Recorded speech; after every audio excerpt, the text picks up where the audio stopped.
Yeah, you know what it is. Welcome to the best coast.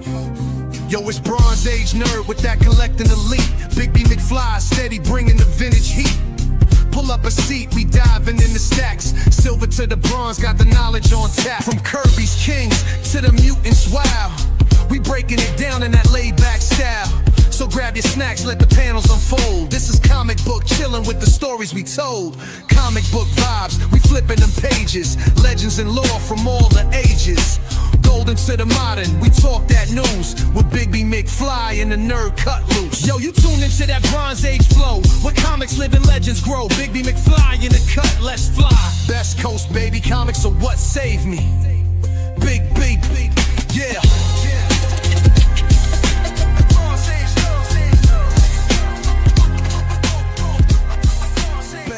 Baby, comics are what saved me. Best Coast, baby. We are back. Full normal crew tonight. One of your hosts, Christopher, aka the Bronze Age Nerd, and I am joined, as ever, by my co-host, Big B McFly, the comic guy. What is up, everybody? Glad to be back. Big B has been here pretty much all along. I've been gone for a little while, but I am back. Shout out to our guest co-host, Jay, our producer, Jay. AKA Hydra Asylum Comics, or part of Hydra Asylum Comics. Huge shout out to him for helping out last week. But we're back with our regular schedule. We have some fun stuff to talk about tonight. Our main topic, as you may have noticed from the thumbnail, is about like our ideal grading company and what that looks like and what we'd want it to be. Not really trying to compare and contrast CGC, CBCS, and PSA, that kind of stuff. I kind of made it look like that in the thumbnail. I couldn't really figure out how to do that any other way, so that's what it looks like. We'll talk about all those companies, but we wanted to kind of discuss the state of grading and what we think needs to happen in the grading space. We're also going to talk about some comic book news. We're going to talk about Heroes for Heroes. We're going to talk about all kinds of fun stuff. But first, I want to take just a second to shout out that we're streaming on a few different channels. You can watch on the Bronze Age Nerd YouTube channel. You can watch over on Big B McFly, the Comic Guys channel. And you can also check us out over on the EXP. That's a network of comic book related content. All three channels have their links in the description below. So go check out those channels, subscribe, and check out some excellent content. And next, let's say hello to our awesome chat community. Got GT Key Comic is in the house. Psycho Phil coming in with that silver medal. What's up, Psycho Phil? How you doing? And then we've got Richard Westfall, mod extraordinaire, Heroes for Heroes helper. Maybe he was waiting for the bronze. He was just waiting for the bronze. I agree. That's exactly what happened. You nailed it. We got Brandon in the chat. What's up, Brandon? How you doing? And we got Shigeyuki Kakita. Oh, nice. I always love seeing it here, man. That's very cool. And I'll say hello to other people that drop into chat as that happens. Let's see. First things first. I want to show off something because we have Heroes for Heroes coming up at the end of the month. Got a lot of work to do to start the campaign really going for that. It's been, unfortunately, my absence, a lot of other things going on in the back burner have kind of prevented me from really putting full effort into that. That needs to change. But things have started rolling in. I want to show off an awesome thing that came in from an amazing supporter out there, Ben Taz, artist that's been featured on the community art segment. We had him as part of the community art challenge that Big B and Travis and John's Comic with Kids helped run last year. He drew an awesome piece there that I actually have the original of. And because of that, he was inspired to add a contribution to this year. So we have some special limited edition prints. Now, unfortunately, I can't show all the prints because some of them are of a risque fashion. I'll get some post-it notes strategically placed on them so I can show them off, like on Instagram, that kind of stuff later on. But for the live stream, I just wanted to show the ones that are able to be showed off. So first off, he's obviously going for a Dave Stevens Planet Comics homage here. And he has Mission 22, which is the charity that we're raising money for at the top there. That's so awesome. And he did, you got the Heroes for Heroes logo there at the bottom as well. Very cool stuff. And so we actually were on an email chain with Dave Stevens' sister, who controls kind of the estate of Dave Stevens, and she approved all these images and everything as well, which is really cool. Oh yeah, okay. Here's the other one I can show. This is like very one-to-one kind of, the yellow There we and go. blue. And then I'll kind of zoom in a little bit on the girls. And so we got all these different prints. These are really awesome. Are they all signed? They look like numbers? Yeah, they're all signed. And I just unboxed them. Yeah, I think they're numbered. This is like one of 5 that I just showed. Wow. So very cool. Ben's a very talented artist who unfortunately isn't able to draw as much as he would like to. And so his art is special and precious to us. We have a few artists in the community like that anytime they draw, they usually deliver some amazing stuff. Ben's no exception. Go give Ben Taz a follow. I think is it Taz Ben? Is that what his Instagram is? Mm-hmm. TOZBEN. Search him up on Instagram. Go give him a follow. He's amazing. And I'll be showing those off more in detail, but I had to show it off. It's really cool. That's so cool. Yeah. Yeah. Love it. So we do have, hey, what's up? How's it going, Collector P? Good to see you. So we do have, Ben is amazing. We do have some other donations that have rolled in. And I'll get to showing those off here more as we go along the next couple weeks. Right now we're scheduled for June 28th. That may not be the only event. I might have to kind of set up some stuff in July too. If you're interested in donating items to get auctioned off, like comic books or signed memorabilia or original art or whatever you want to donate, if you're interested in doing that, 100% of everything that we generate from the funds from auctioning off your items go directly to Mission 22. We're an official Mission 22 charity partner, so you actually literally donate on their site. It's just a special web portal that we have for those donations. We would really appreciate that. If you want to get in touch with me about that, you can email me at thebronzeagenerd, all one word, at gmail.com, or you can hit me up anywhere I'm on social media. Just DM me and we can get that process started. There's still time. So all that said, what has been going on, Bigby? How's your life been going, man? It's been good. It's been hot. Been doing some yard work. In the heat? Burn pile, baby. Oh my gosh, dude. There's no way I could do that. Yep. Woo. I've been, for those that don't know, we live in the Pacific Northwest. We're on the Best Coast. Kind of on the west side of the Cascades, so it's kind of a temperate area. It gets not anywhere near. Look, people, when we say the temperatures, you'd probably, if you're in the South, if you're in Florida, Georgia, the Midwest, you'd probably laugh at us. But the places here are not built for this kind of heat. They don't usually have insulation and air conditioning they should have, because when these places were built 30, 40 years ago, it wasn't this hot and it wasn't this humid. But it, like, when it's like 90 here with like 80% humidity, it feels pretty terrible. I mean, I've traveled a lot. I mean, it doesn't compare to like to Florida or Atlanta or Indianapolis, but it's humid. But those places they're all made for it. Right. Places have, central air conditioning. We usually have like window air conditioners and stuff like that aren't as powerful and they aren't as efficient. They let out a lot of the cold air and let in a lot of the heat. Hey, what is up, Obito Comics and Cards? How you doing? Obito, good to see you. Hey, shout out to Obito. He has been gone from the scene for a little bit. He's back making videos on YouTube, and glad to have him back. Nice. Hey, awesome. I'm glad to check it out. I'm gonna go sub you up and check out your stuff. Hey, what's up, Derek? How you doing? I love the little emojis coming in. Love it. We got the two. You know what? It's gross. And yeah, I've been to Vegas when I've been in like Barstow, California, when it was like 118 degrees. And I would rather be in 118 degrees in the dry desert than I would be in like the 100-degree, 80% humidity here. Honestly, I do much better in that heat. Hey, what's up, Comic Tropes? How's it going? Hey, Comic Tropes. I'm going to show off something a little bit later. I didn't watch his episode of his latest show, Comic Tropes After Dark, today. But I have something related to a couple guests he had on. I highly recommend that after our show, go check out his stream. He had Amanda Connor and Jimmy Palmiotti on for an interview. I'm assuming probably for their Harley Quinn, Elvira comic that they have coming out from Dynamite to discuss that. Those are two of my favorite people in comic books, and I have something that's related to them in a very personal way that I'm going to be showing off here in a little bit. So, but go check out Chris's show, Comic Tropes After Dark, on his second channel. Christopher Tropes the 14th. That's right.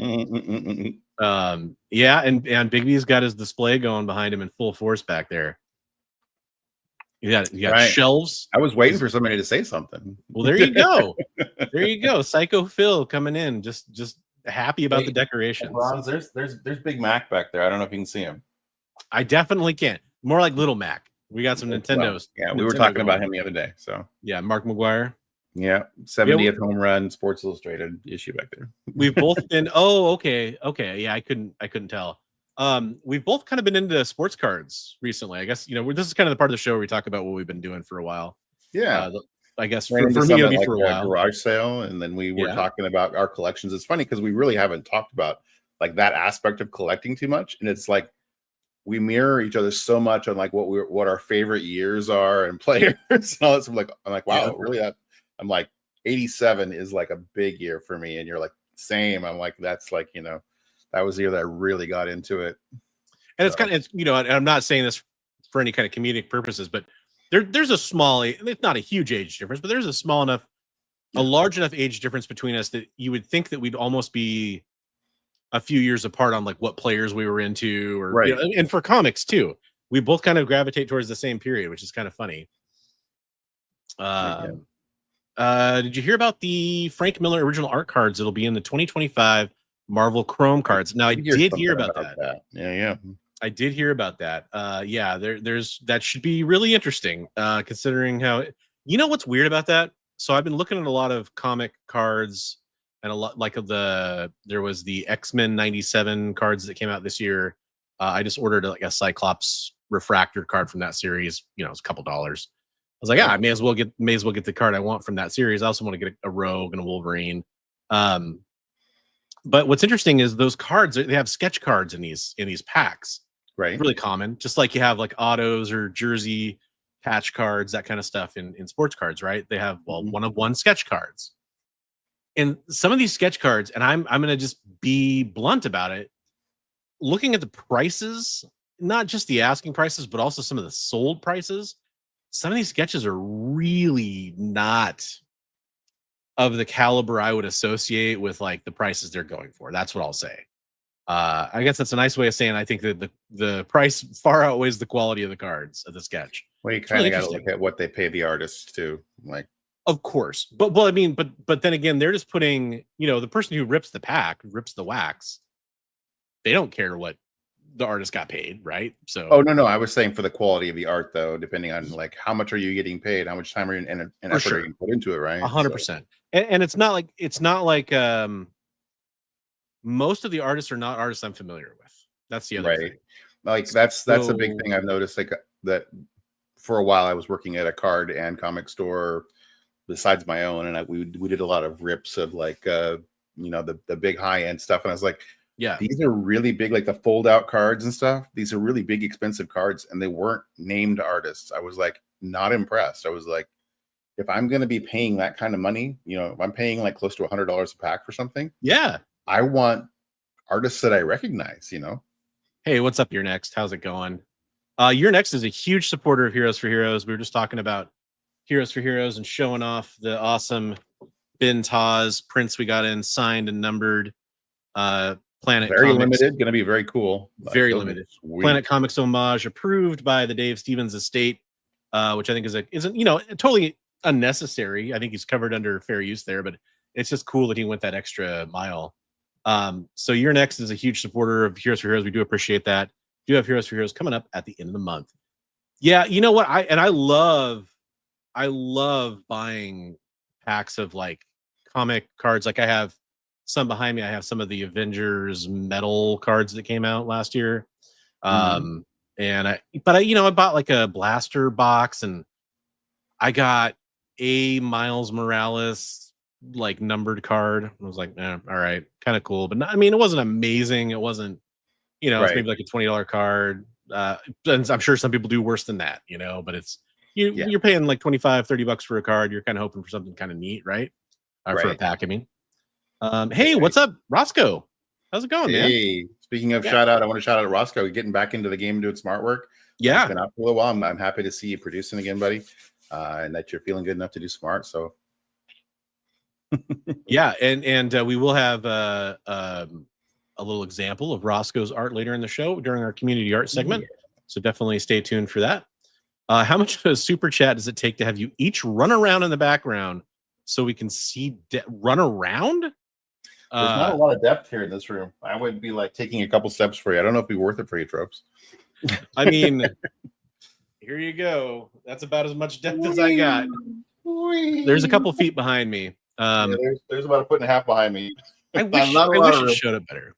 I wish it showed up better. I really wish I had is if I had a room with 4 walls basically and a door where I could take one wall and make it like a real background. I don't have that. How much of a super chat it took? $0. Money well spent. Yeah, exactly.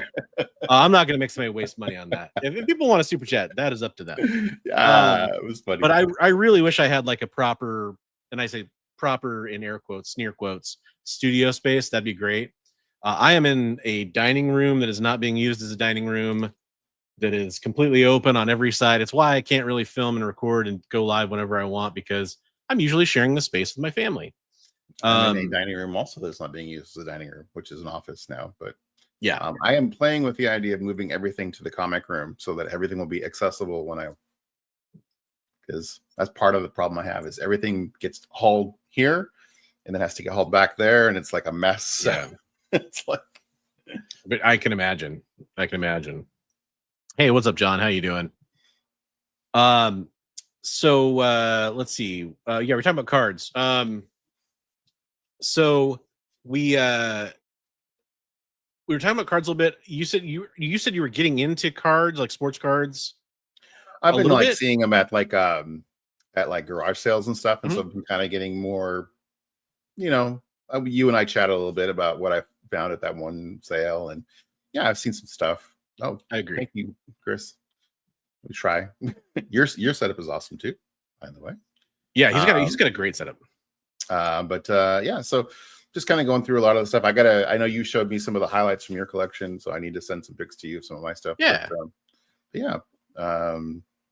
Just kind of getting back into it. It's just interesting, the different facets of people's collecting habits. We only talk about comics, but yeah, people collect other things or into other things. So, and let us know either whether you're watching on the rewind. Let us know in the comments. Let us know in the chat.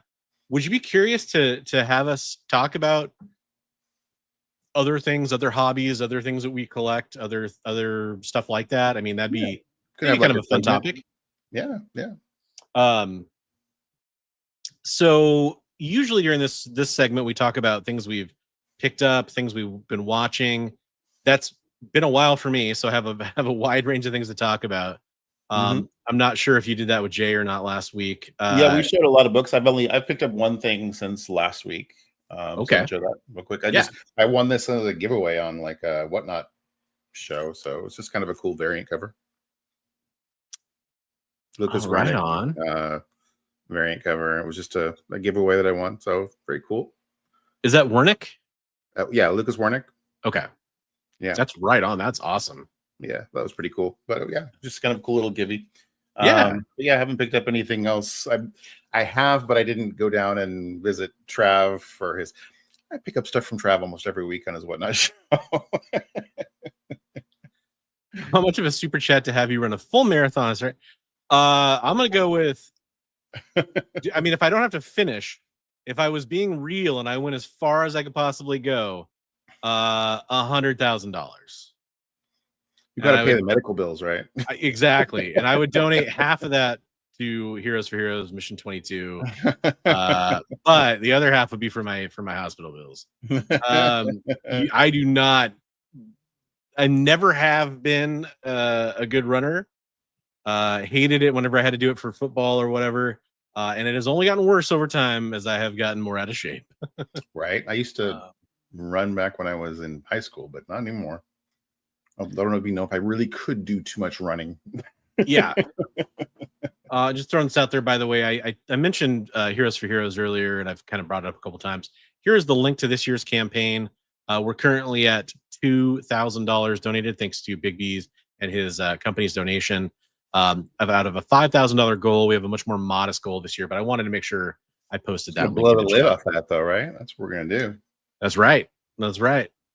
Once I heard of Whatnot, do either of you sell there? So I have an account. I have told myself many times I'll go on there and start selling. It was a somewhat goal for you this year, right? To do a little more selling. Yeah, and unfortunately, I probably fell short on that as well as many other goals I had.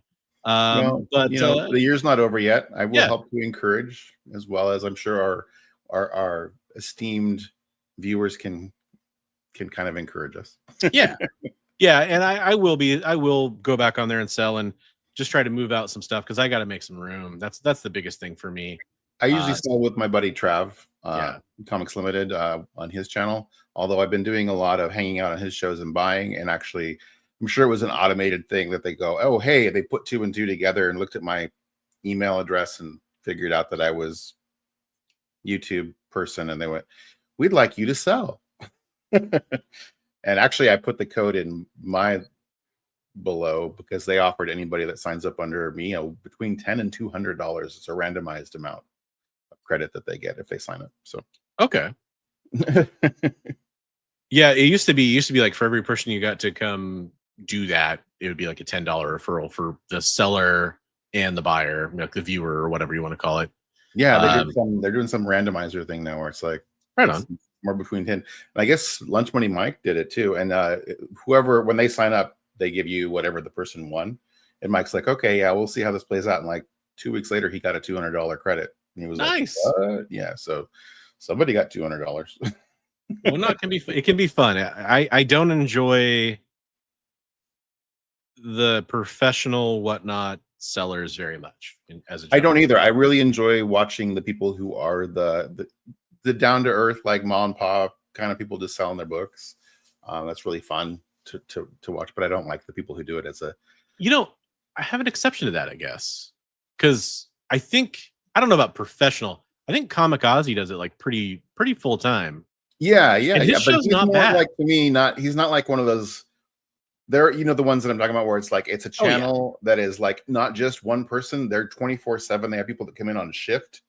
Shift change, and they're showing, and it's the same like 20 variants for the week, and then it's the next week it's the variants of the week, and it's the but I'm just thinking like there's even individuals that do it that they annoy the crap out of me, but he does that, and he's definitely not annoying. And there's probably some others. Shout out to Kamikaze and to Trav, both great Whatnotters that we have on our show. And if anybody else on the chat that if you're doing Whatnot, let us know. And I wouldn't consider Travis in that category of like he does it regularly, but it's not like he does it regularly, but he does it, a few $100s each week. He's a small-time guy selling books that he finds here and there, and he's not to the level of those guys. So for sure. Are you going to SummerCon? I was going to chat with you about that. We're going to work the details out on that, Chris. I know I promised I would bring you a Dallas Cowboys Spider-Man book if I see you when I see you next. So I'll try to do that. There you go. Yeah, I'm working on it. I'll just be real about this for a second. Last year I did hosting of some panels. Right. I will say that doesn't look like that's happening for various reasons this year. And so it changed my perception of like, oh, well, I'm going all 3 days working it to now I need to kind of figure out which day I'm going. Right. I kind of assumed that we were going to be doing the same thing we did last year. So I actually took Friday off from work so that we could go Friday, Saturday, and Sunday. And now it's like, I don't even know if I'm going that many days. It's really like Friday is a tempting day to go, except for I think they open later. Right. And I love going to I love going to Rose City Comic Con, for example. I love going on Friday because I feel like there's no lines. You can just walk up to anybody. But the problem is not everybody's there, and Saturday is insane, and Right. But it was it was cool to do it though with you last year because of the the being able to interview people and talk to everyone. And talk to them about Heroes for Heroes and get involved that way, which I think that'll be cool this year to be able to do that as well. But you know, we got to talk to Frank Cho up close and personal. And, yeah, really, really up close and really personal. Yeah, loves his Bigfoot, that's for sure. Yeah, you know, it nice. Another couple sellers there. It opened up a relationship with like Mark Bagley, so I was able to get him to donate to Heroes for Heroes, and you know, it can be a really amazing experience. So I want to go. I love SummerCon. It's just a question of what day to go. If I didn't go Friday, my second choice would probably be Sunday. Most people I probably want to see are going to be there on Saturday, like Chris, you know, so it gets a little confusing as far as scheduling. But I like going when when it's a little calmer. And if I'm going to be spending money at vendors, I want them to be a little like on Friday. Some of them are looking to make some quick sales, not as many, but it does happen. You also could take more time and things aren't as picked over. On Sunday, it's like, hey, this isn't always true. I feel like people overstate this, but some vendors are willing to like kind of, you know, I used to do shows back in the day, and I know Sunday was my day to dump inventory because I didn't want to leave with as much stuff as I brought. So it just depends though, because it feels like some vendors are like, well, I'm going to be in so and so next week, so what do I care? Right, it depends on what vendor it is. That's true. Yeah, that's true. The locals and the shops and the people who are just doing it just because they're more likely to get rid of their stuff. It feels like, right. It seems like this year too, like SummerCon is overlapping with a lot of other conventions for the weekend because like Heroes Con is that weekend. There's a couple other ones that are exact same weekend. So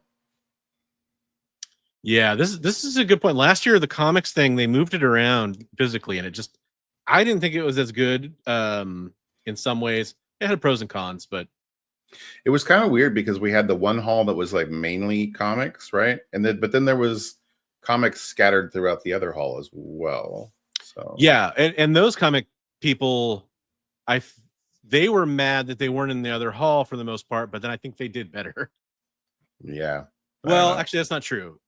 I know one guy. I won't name who it was, but he was like pretty upset. He's like, everybody's over there for comics, and no one's coming over here for comics. Right. No, we ran into on the way out. I remember that. Yeah. Mm-hmm. Yeah. Oh, that person too. I'm thinking of a different. Okay. Like a comic shop, basically. Right. This was the one I'm thinking it was somebody who did like variants and art and stuff. But yeah, there was. But I mean, they had all of the other comic celebrities over in the hall with the art, with the books too, mainly. So it was my first experience with it. I thought it was okay. It was much better comic representation than Rose City. Yes. Yes, I agree with that. And I just wanted to shout out John. Hope your health issue is going okay. You can always reach out if you need to, DM or whatever. Hopefully I get a chance to see you. But yeah, that's too bad. Yeah, that policy of the body full cavity searches is it's actually refreshing. I find. Mr. Nope. Oh yeah. So Mr. Nope is bringing up something that we definitely should talk about. Which is talking about? It's talking about this this new bath soap trend. There's this new bath soap trend with Sydney Sweeney. And since we're talking about Sydney Sweeney,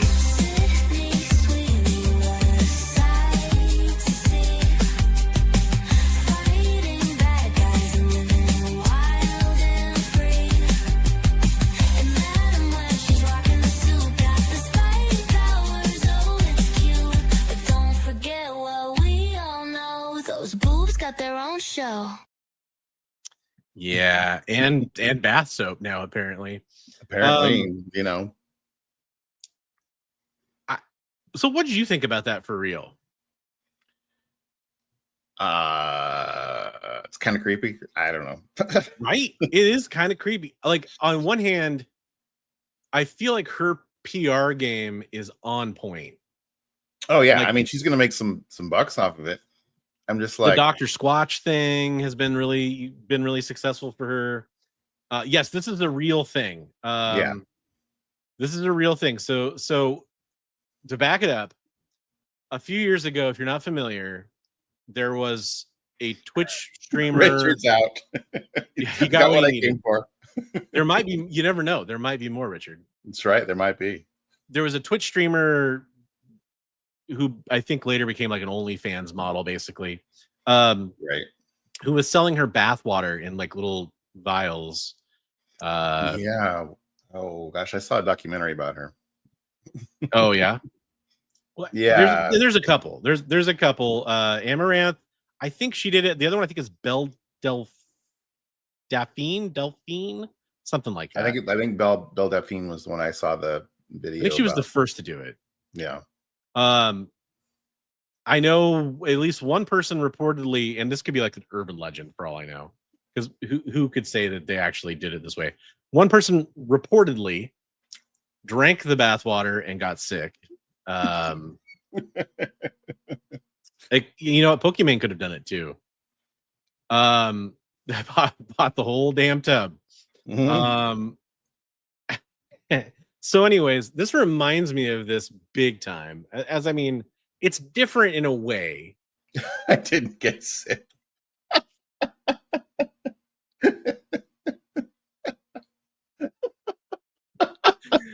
You got something else, but it wasn't sick. Oh, Jay. I think there was a jarred fart sale thing too. Sold Yep. jarred farts. There we go. Yep.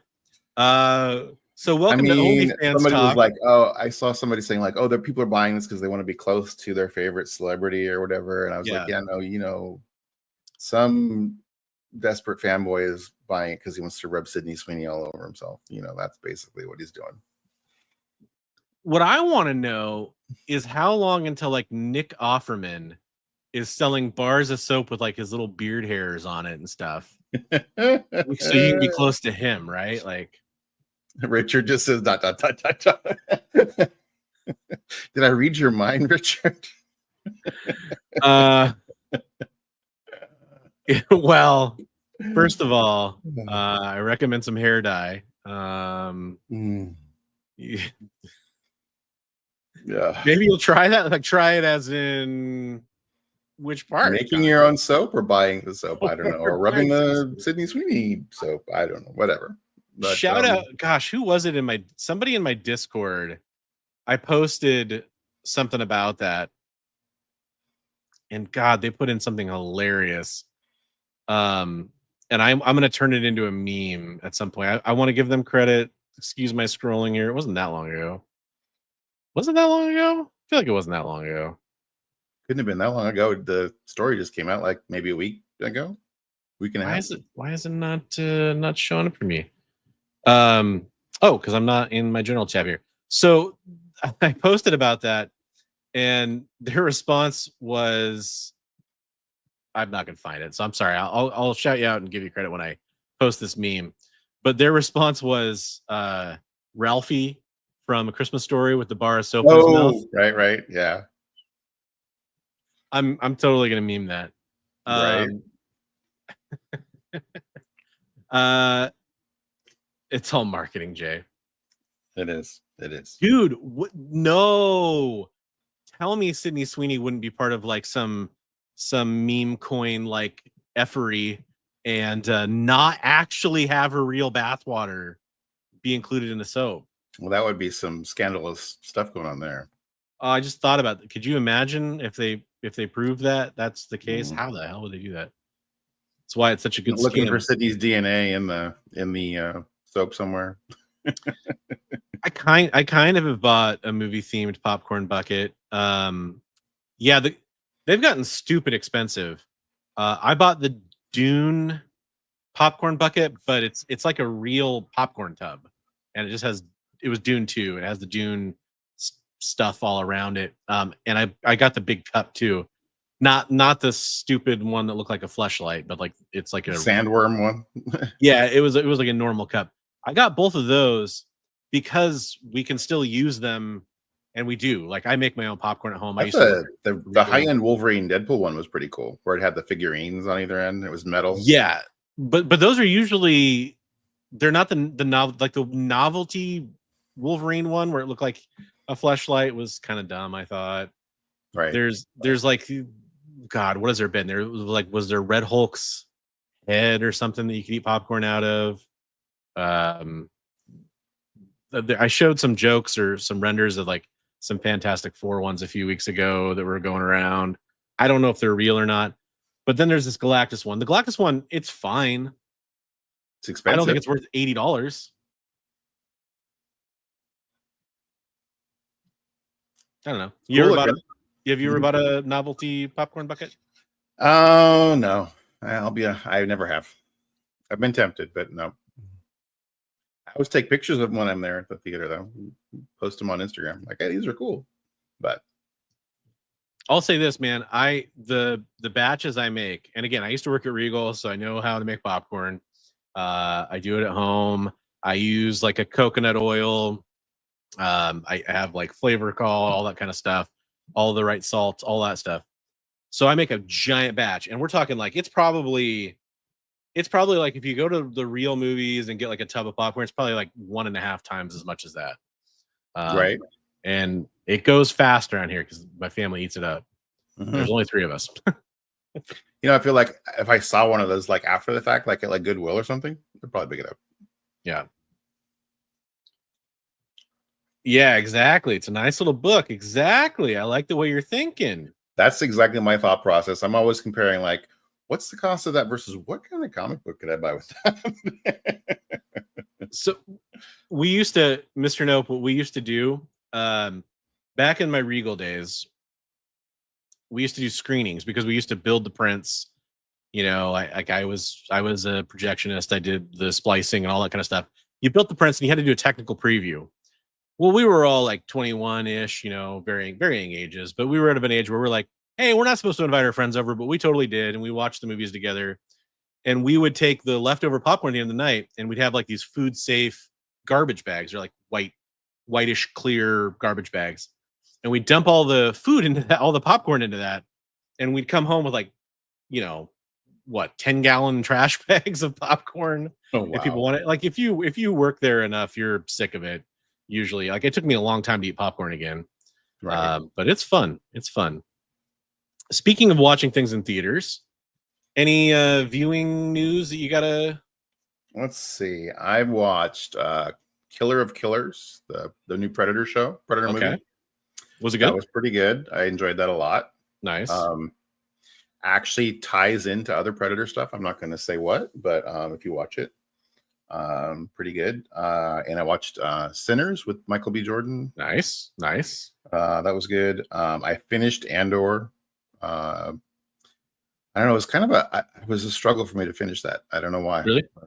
Yeah. I'm about halfway through season 2, and I'm just like I'm not enjoying it as much as everyone else seemed to be. It seems like. Yeah. And I guess Last of Us is done, but I'm like waiting for that one, the end of it. So and then Last of Us, man, when it ends, it's 7 episodes, and I thought for sure there was going to be one more episode at least. Oh, maybe that is the ending of it then. Yeah, it's pretty ridiculous at the end of it. I love Last of Us. Does it end super abruptly? Yes. Okay. Yeah. Huh. Yep. Okay. So are they going to do a season 3? Yeah, they are gonna do a season 3, from what I understand. Okay. Okay, so got some love for Killer of Killers there. Real fast, I'll go through and answer that question.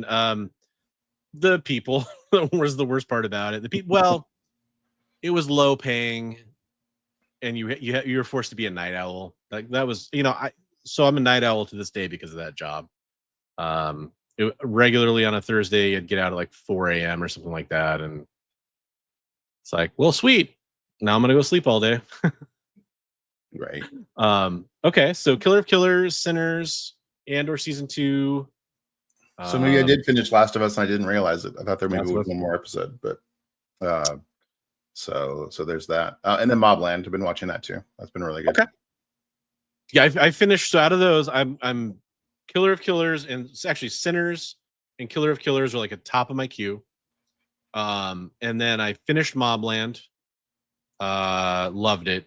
It was really cool. Is that over with now too? Well, season 1's over. Okay.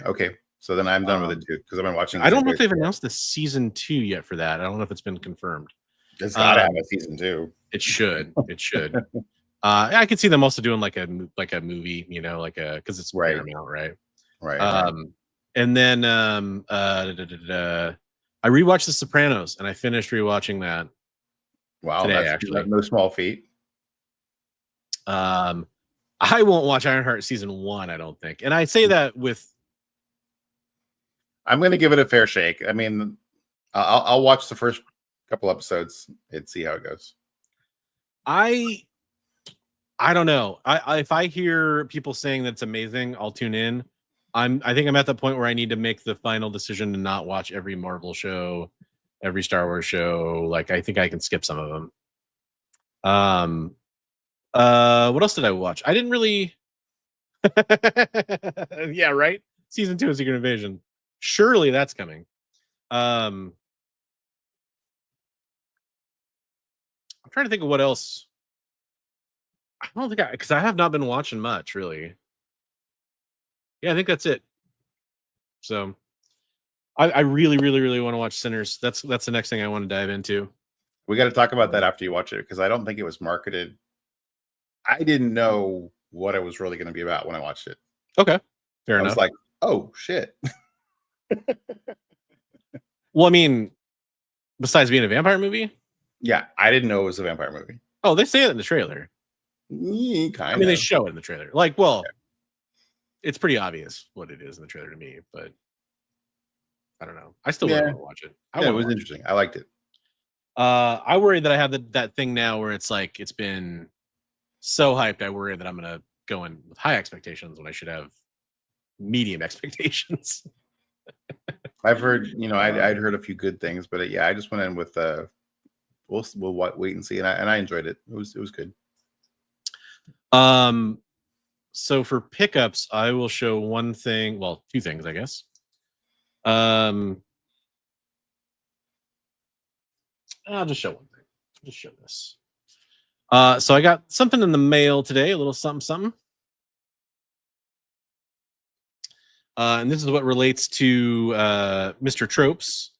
I got a first print copy of the Pro, signed by Jimmy Palmiotti and Amanda Connor. Nice. Really Very cool. crispy copy there. Very cool. Been looking to actually have one for a while. So as I mentioned earlier, he had them on his show earlier. Again, I'm pretty sure they were promoting Elvira and Harley Quinn. I'm excited to go check out that interview later because they're two of my favorite people in comic books.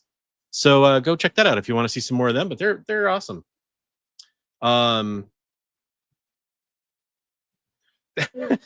Say Haley Stanfield. Did say some of them things. I've heard about that scene because she's dating Aaron Rodgers, right? Is that right?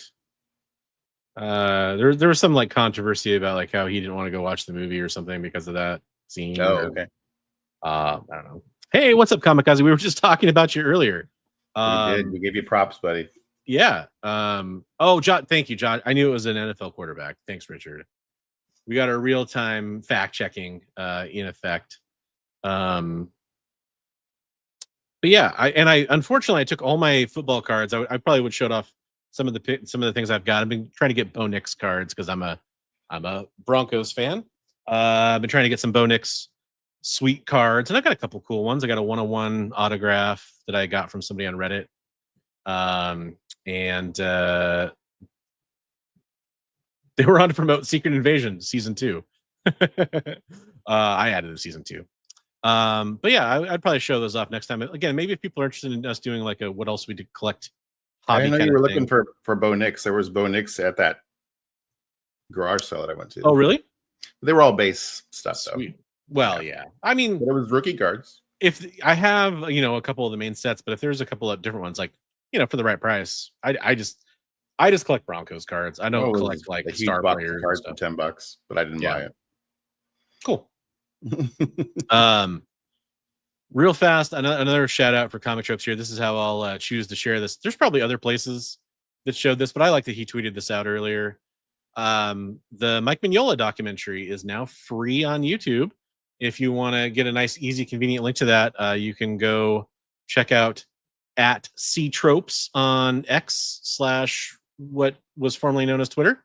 That's a great documentary. I think I watched it on Amazon Prime originally, but nice. I need to see that. There's like 4 or 5 creator documentaries I need to go watch. And that's definitely one of the ones I'm more excited about. I gotcha. So I'm gonna. Hey, Nate Hall, yeah. Hey, what's up, Nate? How's it going? Good to see you, brother. Can't wait. Can't watch a movie because an actor was quoting lines. What's he going to think about kissing and more scenes? What I think, if we're talking about the Haley Steinfeld thing, yeah.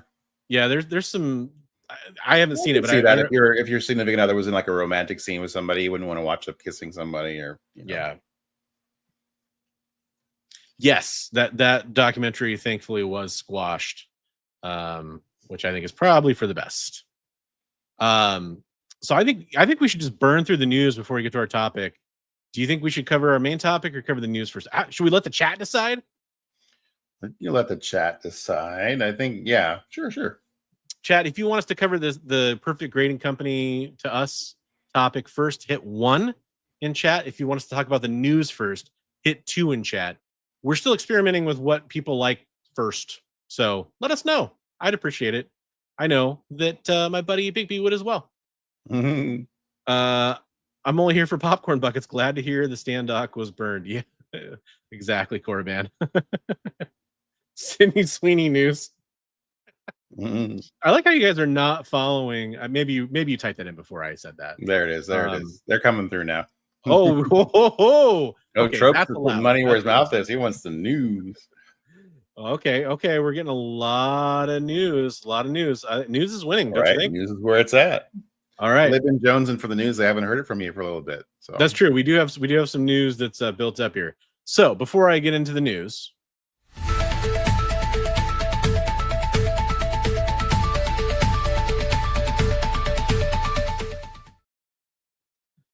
it's very important that we play that because we got to get into our suits. People wouldn't know what's going on if you didn't play that. Yeah, nobody would have any idea. So some news that caught my eye was there's a new Invincible fighting game coming out. So Xbox had a showcase where there's a bunch of cool stuff that was revealed. I'm not going to get too far into a lot of things because it's not really the gameplay trailer is amazing. Yeah, there's a gameplay trailer. I don't want to play it for copyright reasons, but yeah, if you guys get a chance to check it out, it's pretty cool. You got Mark, aka Mr. Invincible himself. I think you should just change his name to Mr. Invincible. Omni-Man, Thula, Adam Eve, and Bulletproof. Looks, I think it's really cool that Skybound is continuing to be a multimedia. But like they're constantly there was the Adam Eve game that came out a couple of years ago. You could tell the Walking Dead stuff has continued to be a focus for them. Right. They can. I like that they're doing that. I hope that we see some of that. I don't know how it works with Hasbro, but I'd love to see some of that with like the Energon universe. I saw Rexplode in some of the gameplay footage. So yeah, it just says including. So this isn't a full list. Okay. I'm pretty sure. I won't even if it says a release date in here. I'm not even going to bother because video games are weird. As somebody who used to work in the video game industry. So, but yeah, it's coming soon. I believe it's coming to Xbox Xbox, PlayStation, and PC.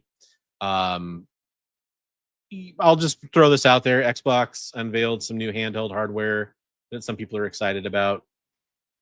Tropes is crossing Sopranos with Tony Hawk. That'd be fun. What's the Tony Soprano skateboarding game? AJ Soprano like skateboarding around or something like that. That'd be pretty good. But yeah, I think this looks like a lot of fun. I'm always in favor of comic book games, especially when they're done right, and they do a pretty good job. Actually, one of my buddies I worked on Halo with, he was kind of a mentor of mine, briefly worked at Skybound, doing some stuff too. So shout out to them for all the hard work they do. So next, I think this is cool. Maybe this is like buy crypto. Maybe this is slightly, selfish or whatever. I love Age of Apocalypse. I love Joe Madureira art in the Joe Mad's X-Men. awesome. Yeah. specifically in the X-Men. I love his art. Ever since that Pizza Hut promo that was in all the comic books that he drew, which is the first time I remember seeing his art. But Jeff Loeb, Simone DeMeo, and covers from Joe Madureira, including this bitchin' Wolverine so awesome one, which is so large I can't show it in one shot. But mad, there we go. Mad Dog. I'm excited. I cannot wait. Yeah, good stuff. I'm trying to remember. It's been a while since I posted this. It mirrors the first Age of Apocalypse saga. It's going to kick off, X-Men of Apocalypse Alpha 1. That's a confusing title, considering there was X-Men Alpha 1 originally. It's going to go through X-Men of Apocalypse 1 through 4, starting in November, and conclude in X-Men of Apocalypse Omega. So they're taking the word age of out of there? So I guess. X-Men of Apocalypse. Maybe it's just to keep the titles distinct. I don't know. Okay. But I'm excited. I'm so excited. He's going to have a variant cover for X-Men Age of Apocalypse Alpha number 1, and the rest will be revealed in the months ahead. I'm sold. I'm sold. Yep. So I don't really have much to say about it. He's been gone from comics for a while. So well, he came back and did a cover for Battle Chasers. Right. But yeah, I mean he's been doing, like, as far as I know, video game stuff, right? Yeah. Yeah. So I should have put this next to the Invincible story. But there's a Deadpool game coming. If you remember, there was another Deadpool game that's highly sought after because it was pulled from the PlayStation store. It was a PlayStation exclusive. I actually have a disc of it, which I guess is somewhat valuable. I don't have the box because I bought it from Redbox. I just got the disc. Like, I actually did the thing where they're like closing out their games and you could buy them. And I was like, oh, I want to play that game. It's fun. And it was over the top and it was great. But people have been wanting another Deadpool game for a long time. Well, you're getting one.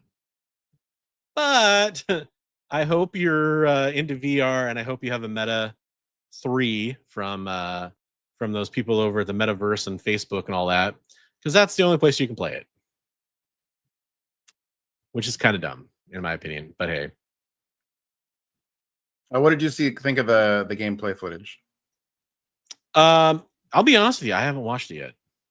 I wasn't that impressed really with the gameplay footage, but I was, this is one of those things where I was basically like, whatever, you know. I think did I see Neil Patrick Harris is voicing him in this? Yeah, he is. Yeah. That was they did the bait and switch thing where they're like, someone new has been cast to play Deadpool, you know, as the headline. Well, it's to voice Deadpool, right? So I mean, whatever. It's fine. It's fine. It's fine. It's all fine. We're all fine here. How are you? Small reactor leak. I don't know. I don't have much else to say about it. I'll never play it, so it doesn't really matter, I guess, to me, unless they adapt it in some form to some other console, which they won't because the VR games don't really adapt that well. So this is something that's hot off the presses, and I'll be honest, straight up, I had set this aside. I was like, oh, I should read through this, and I didn't.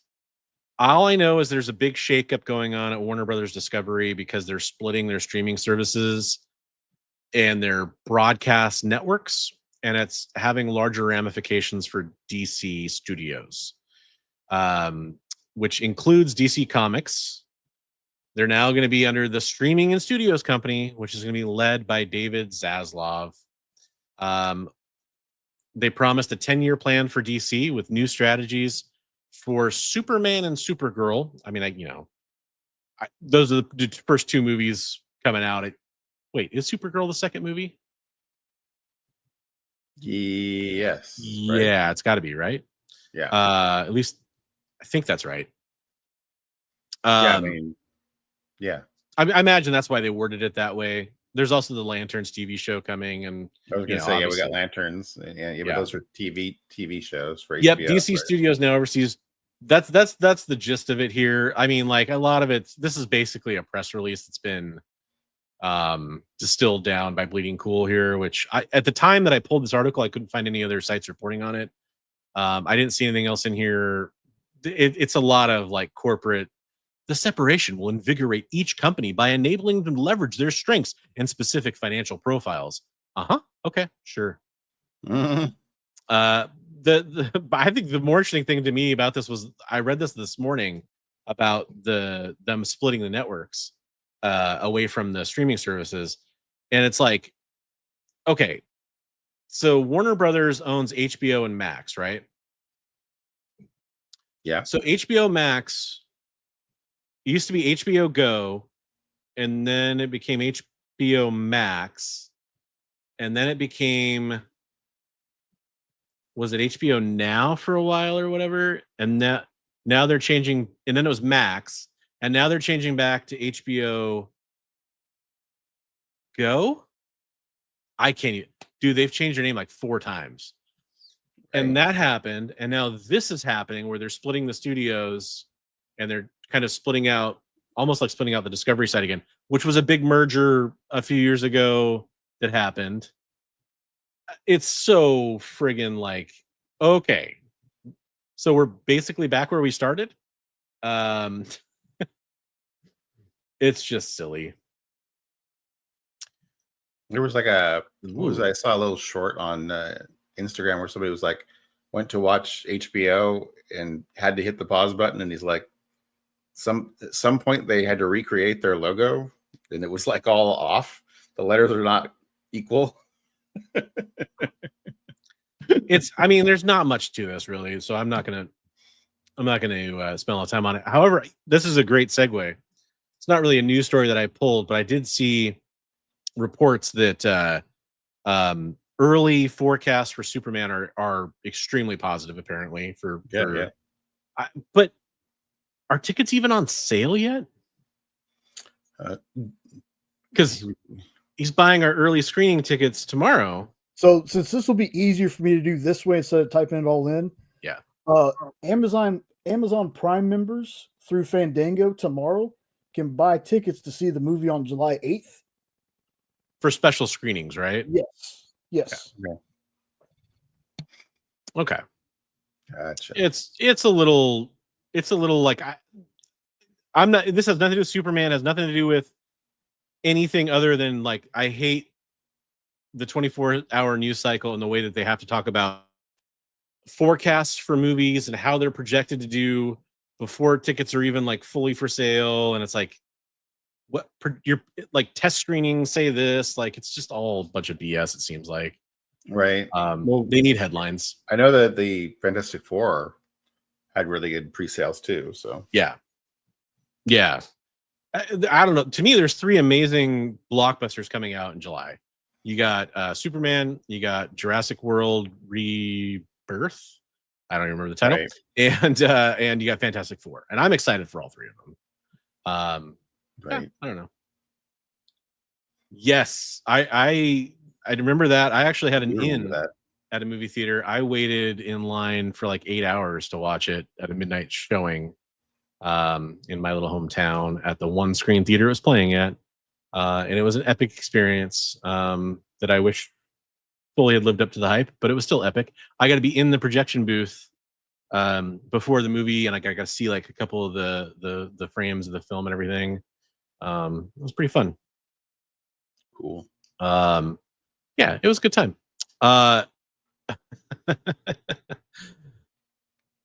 This next news story, man.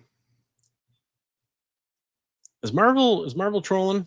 Is that what they're doing? Right.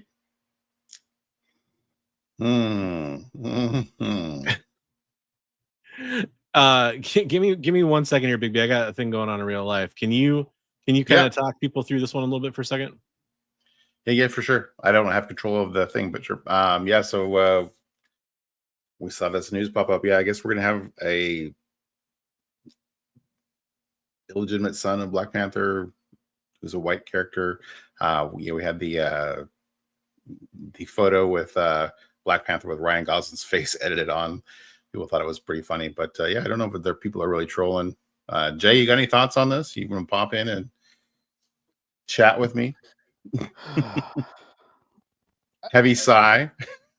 You know, what Tropes is saying right here, I definitely agree with that. I agree with that. But people are kind of maybe taking it a little too far, saying that Ryan Gosling is going to be the next Black Panther. Right. I don't know. I don't see Disney going through with that. But Richard brings up another very good point. Yes, that was what your heavy sigh was about. Yeah, are they? But yeah, the question is Marvel trolling us? That's a good question. It's just a meme, okay? And Tropes is saying it's just a meme. Sorry, folks, I'm back. Excuse me. I may have to do that again. Just personal stuff going on here. No problem, brother. Yeah, so I overheard a little bit of what you guys were saying. I think that there's a lot. Man, there's so much here to unpack. Did you see what Richard said? I'm white. I'm staying out of this. Yeah. A lot of it to me is I think people are latching onto this story. I think Chris has a really good point here. Priest knows what he's doing. It's to get folks talking. Right. And it's because there's so much stuff that happens whenever there's a traditionally it's called a race swap for like casting for a movie or casting for a character. Right. That's always a point of contention, and it almost always seems to go in modern times, has not always been the case, that it is from a Anglo-Saxon character to a minority character. Right. That's generally how it goes. Or if it's from a male character, it's to a female character, or something along those lines. Right. But so I think there's kind of a subversion of expectations here. But there's also kind of like every time I've ever seen this argument come up, you always see the counter argument. Well, what if it went the other way? Well, now it's going to happen. Right. So, and there's also stuff with the, Chadwick Boseman passing away and the potential future for the MCU. People wonder, and there was the whole Toussaint thing. I'm probably butchering the pronunciation of that. Toussaint. Yeah. Well, because it was Toussaint in the comics, and there was the character they introduced at the end that was Toussaint in the movie, right? Right. And everybody's like, "Oh, Toussaint," and everybody's like, "No." It's just, look, I don't know. I'm staying out of it. I'm kind of like, because there's no, until it comes out. Right. That's how I feel about everything. Right. I want to read it. Let's give it a fair shake, right? Like we're saying. Is it a good story?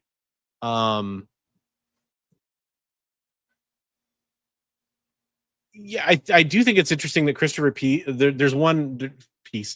Priest. There's one element of this that I think is interesting, which is that Priest pitched this years ago, way before the memes about White Panther were circulating, and they came back together to bring the story to life under the decade-defining Marvel Knights logo, which started way back in the 90s. That's interesting to me too. Right. I offer other legal advice. Just to have a big hook in the story. Yeah. Right. It's already come out. Wait, this came out last Wednesday? Okay. Oh, it's on sale now. Thank you for that. I appreciate that, Chris. I would have got to the very end of this article and had to correct myself in real time, but luckily our audience corrects us for us. Our fact-checking audiences. Yeah. I do love that. I don't know. I guess I thought I had more to say about this, but not really. Like, I'll go read it now. Or actually, well, it's not true. I'll probably read it in 3 months when it comes out on Marvel Unlimited. To be fair. Tropes gave it a review tonight. So nice. Tropes, thumbs nice. Up. Well, see, I'll check out his review when I watch this episode. Okay. I have my stack. I haven't read it yet. No comment. I will say, Christopher Priest, I think, is a very interesting writer. I think he's got a very interesting history in comics, specifically with Marvel. There was the whole Ned Leeds thing with him, and he's just had such an interesting history. So, I mean, yeah. What do writers have to do to get our interest nowadays too? Like you got to shake things up, right? So people are like, that maths ain't mathing, but okay. 2 thumbs up out of 3. All right. something's up, huh? Two thumbs and a big toe out of 4, maybe. I don't know. Corbin, let us know if you come back next week. Let us know what you thought. Yeah, for sure. If you read it. Well, I guess it's time to talk about our main topic. I thought I'd have more to say on that, but I don't really, and can tell you don't have a ton of stuff to say on it. So I don't have a dog in the fight there. I've always given 3 thumbs up as the best rating. That's true. Chug. that G0, not a sponsor. So there you go. The Phantom. That's true. The Phantom, true. Yeah, good point. Very similar character. Who I'd love to see make more of a comeback. Phantom, all those. And all hello, those CJ, by the way. Yeah. And by the way, we are live, just so you know. Before you get a chance to ask. So let's talk about what makes our ideal grading company. Did you have a chance to kind of think about this thought experiment here? I have a list with let's see, 1, 2, 3, 4, 5, 6, 7, 8 things that I have. I've got 6. What a coincidence that we would both come up with numbered lists. Hey, Christina. Ooh, Mad Cave's bringing Phantom back. That's cool. Oh, there we go. Hey, what's up, Christina? Hey, by the way, I haven't had a chance to say to you, Christina, I'm sorry I didn't, but the package for Bronze and I did arrive. Oh, good. Keep forgetting to say something, so it is here. You and I need to coordinate that offline then. Yep. Well, I've got less things than you, but there's probably gonna be some overlap, I imagine. All right. I could see this happening, or maybe you thought down a different path than I, but you have more things. So why don't you start us off?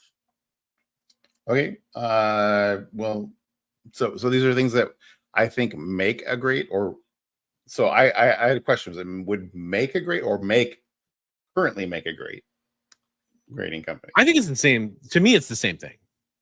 Because we're talking about a fictional company or what a company could do to become the best, right? Because PSA is just coming into this fresh, right? So maybe they can strive for these things. But okay, so number 1 on my list is reputation and track record. So boom.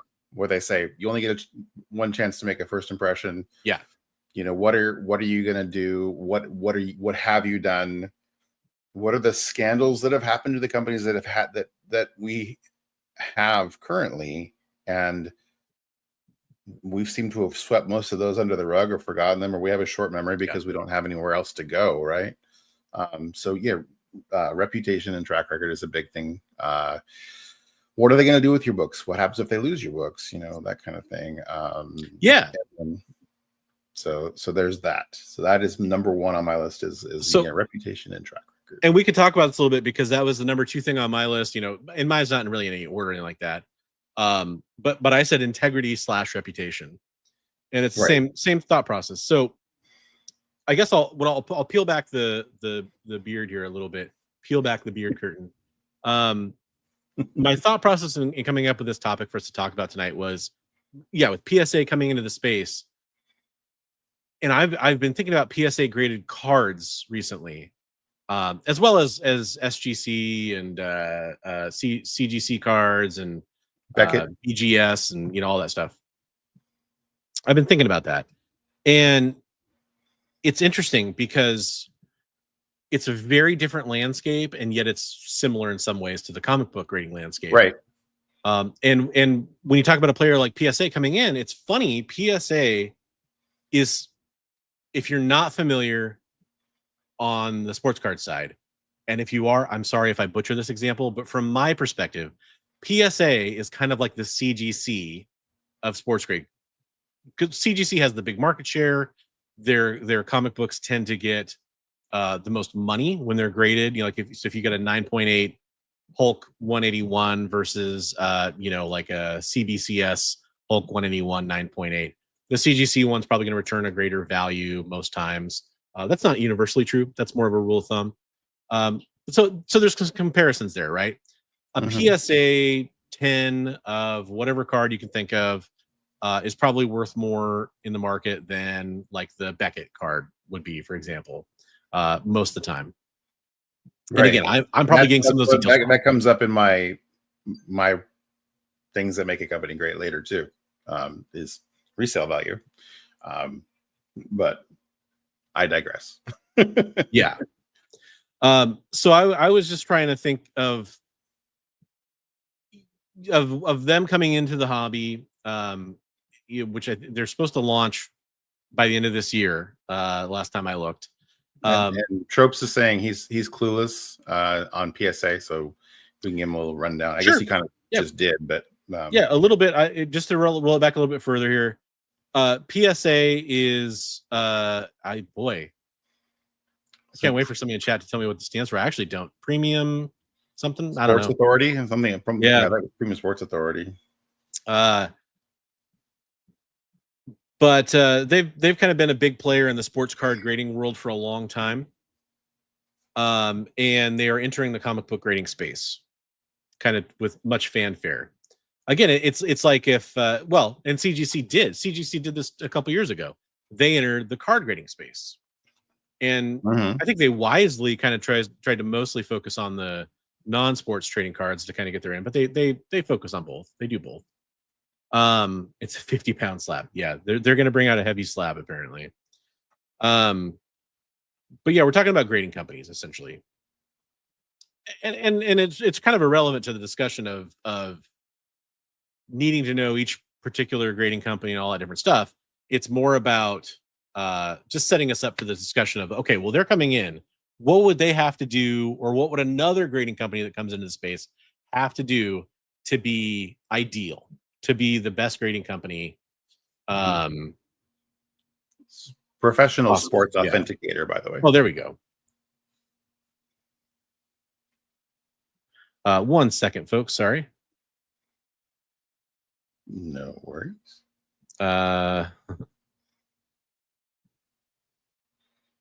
Yeah, so I had reputation and track record. The next thing I had was grading standards and consistency. So like consistently being on the same track that, your 9.8 is always going to be a 9.8. Your 8.0 is always going to be an 8.0. Not having too much fluctuation. Well, we see that a lot now where you could crack a book and send it in and get a completely different grade. Yeah. And to a certain extent, it makes sense. Two different graders might see two different things. Right. This is also on my list, so we're in parity so far. So I could sustain as well, and that's the same thing. It's needing to know that. So that's actually when I do speak about PSA, I'm not trying to bring up grading company examples too much because it's kind of specific. PSA is widely known for not being consistent in their grading with sports cards. And I think CGC is widely known for not being consistent, for example, with their comic books.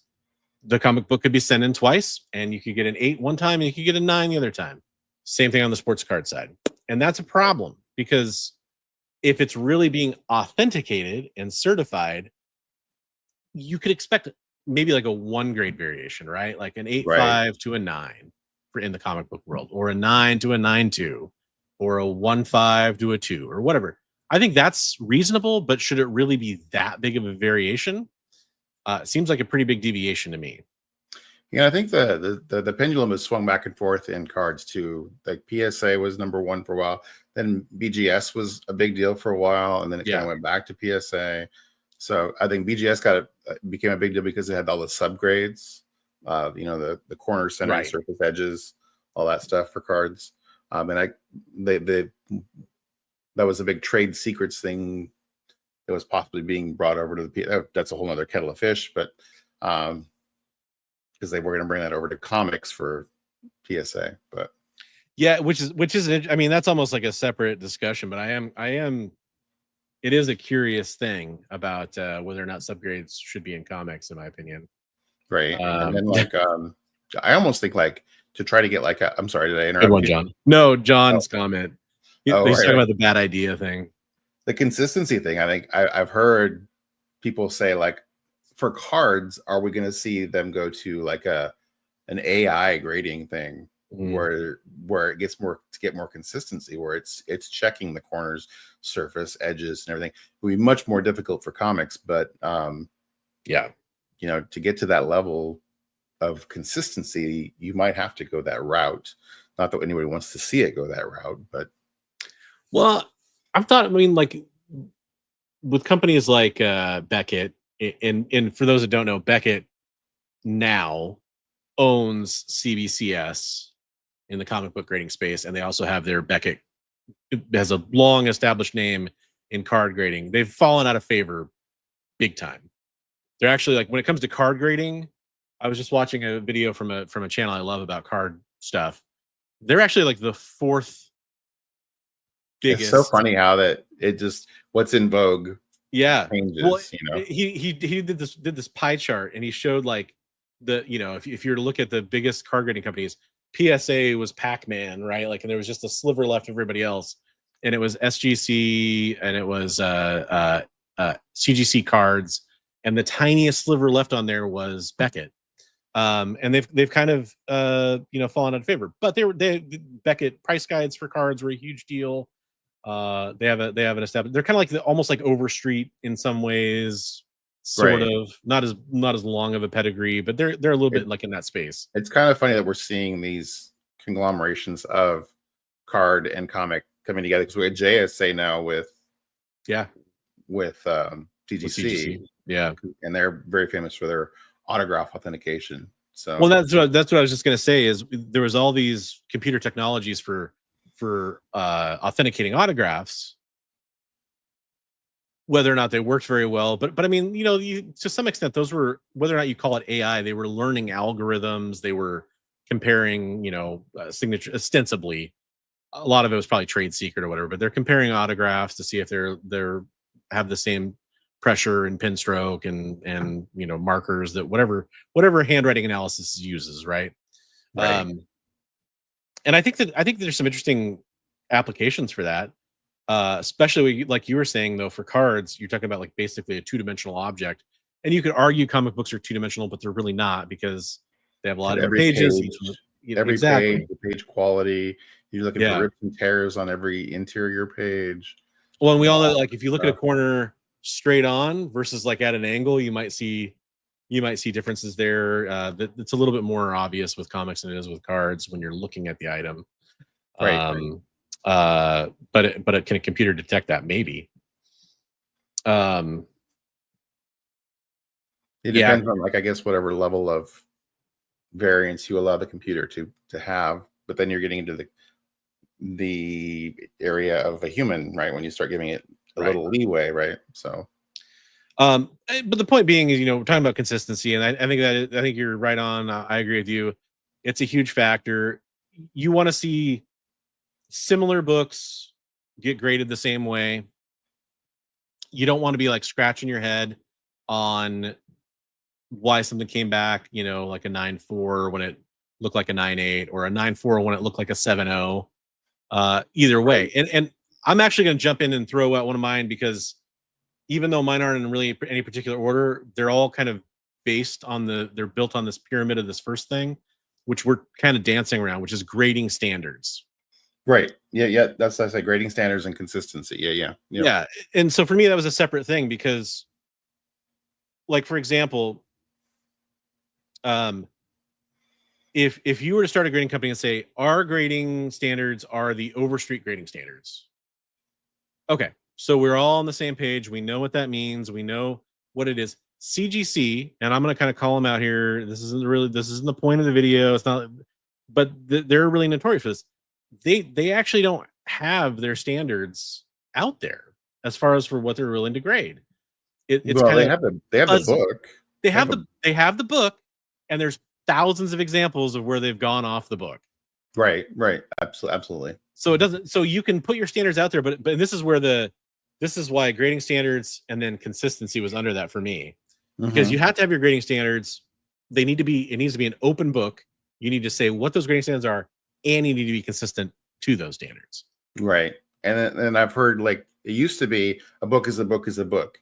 You got a golden age book, it's going to be graded at the same level of scrutiny that you would a modern book. But now they're saying golden age books are getting more leeway, which is like, I understand that it's much more rare, but that's the whole point of those books being so much more valuable if they're in higher grade, is because it's so hard to find them that way. So, well, and you know what, if you're going to go out and say, and I don't necessarily agree with this, but if you're going to say we have a different set of standards and grading that we look at for golden age than we do modern, in theory that's fine, as long as you're upfront and transparent about that.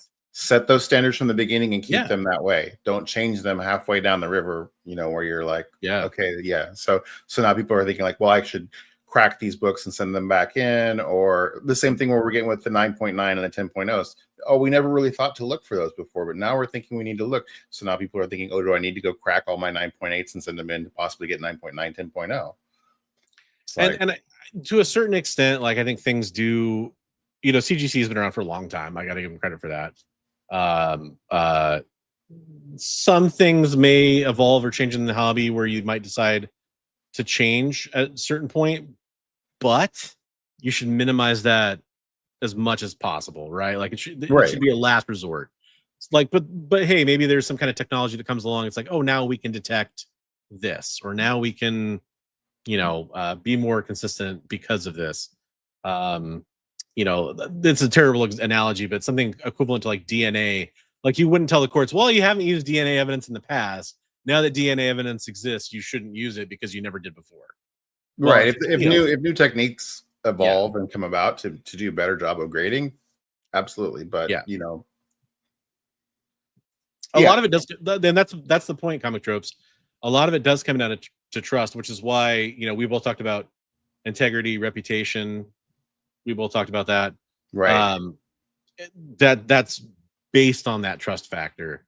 But also, further down the list, I have customer service too, which kind of rolls into that integrity, reputation too. It's like, how well are they going to respond to you calling them out on things or something, an issue you have?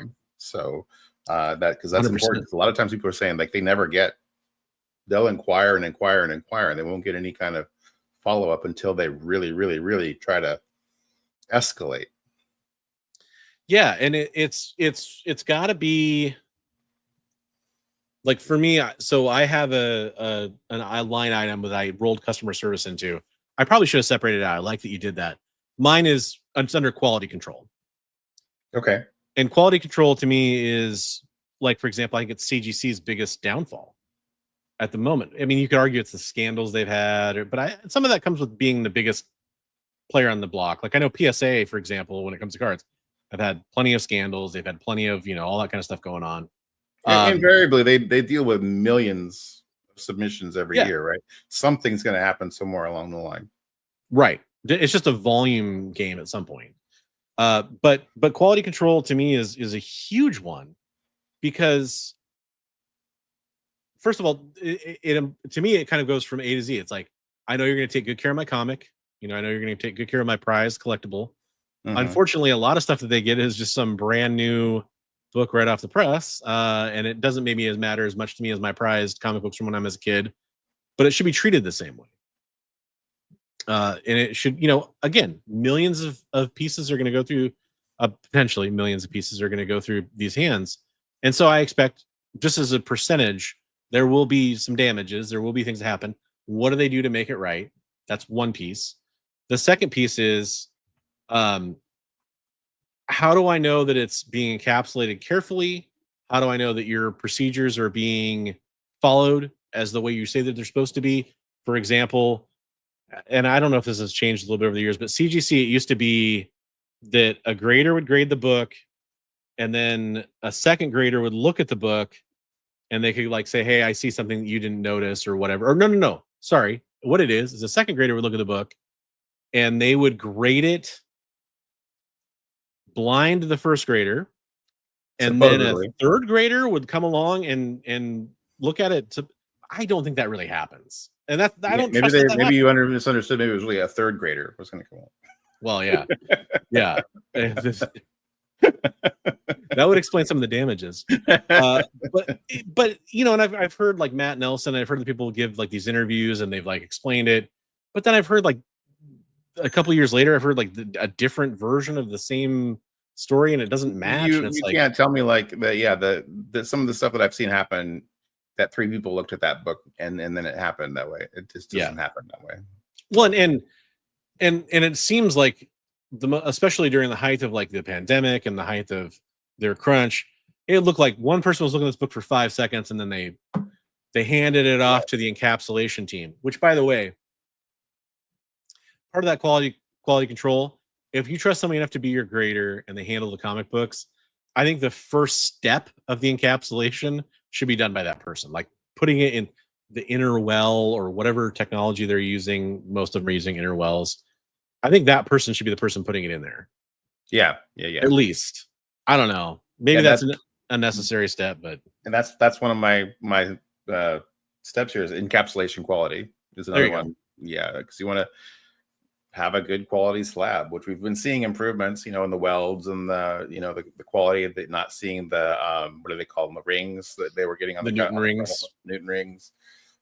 So yeah, another thing that's important is the quality of the encapsulation that you're getting.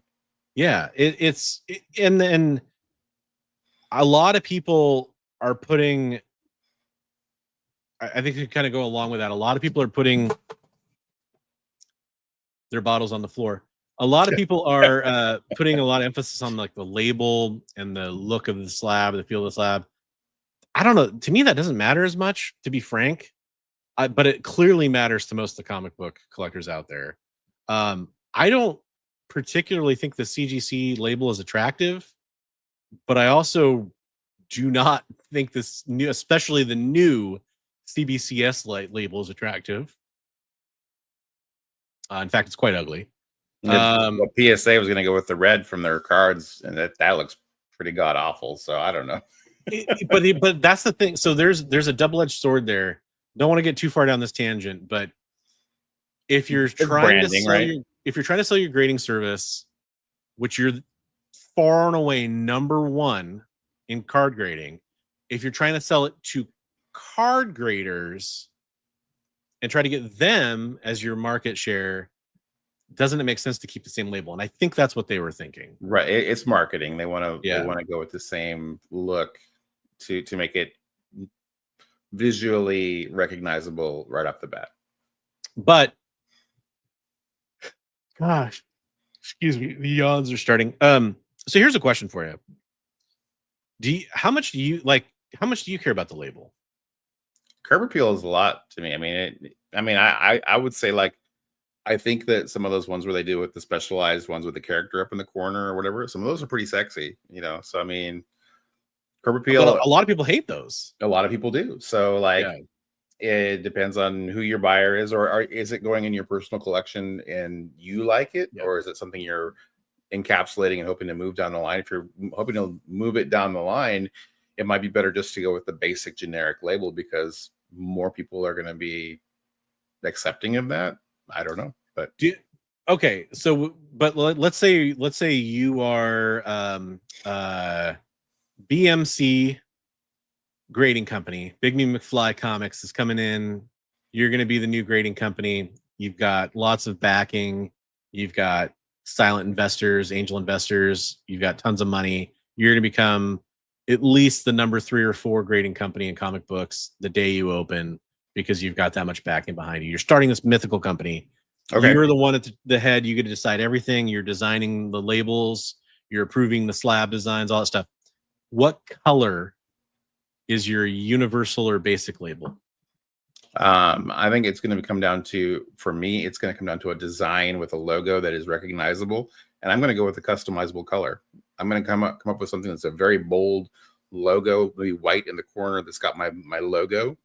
And then you're going to have a customizable color. If you want blue, if you want red, you want purple.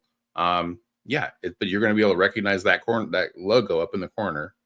And the rest of it can be up to the customer. I think that's probably going to be, just come up with something that's very bold and recognizable. right off the bat. Okay.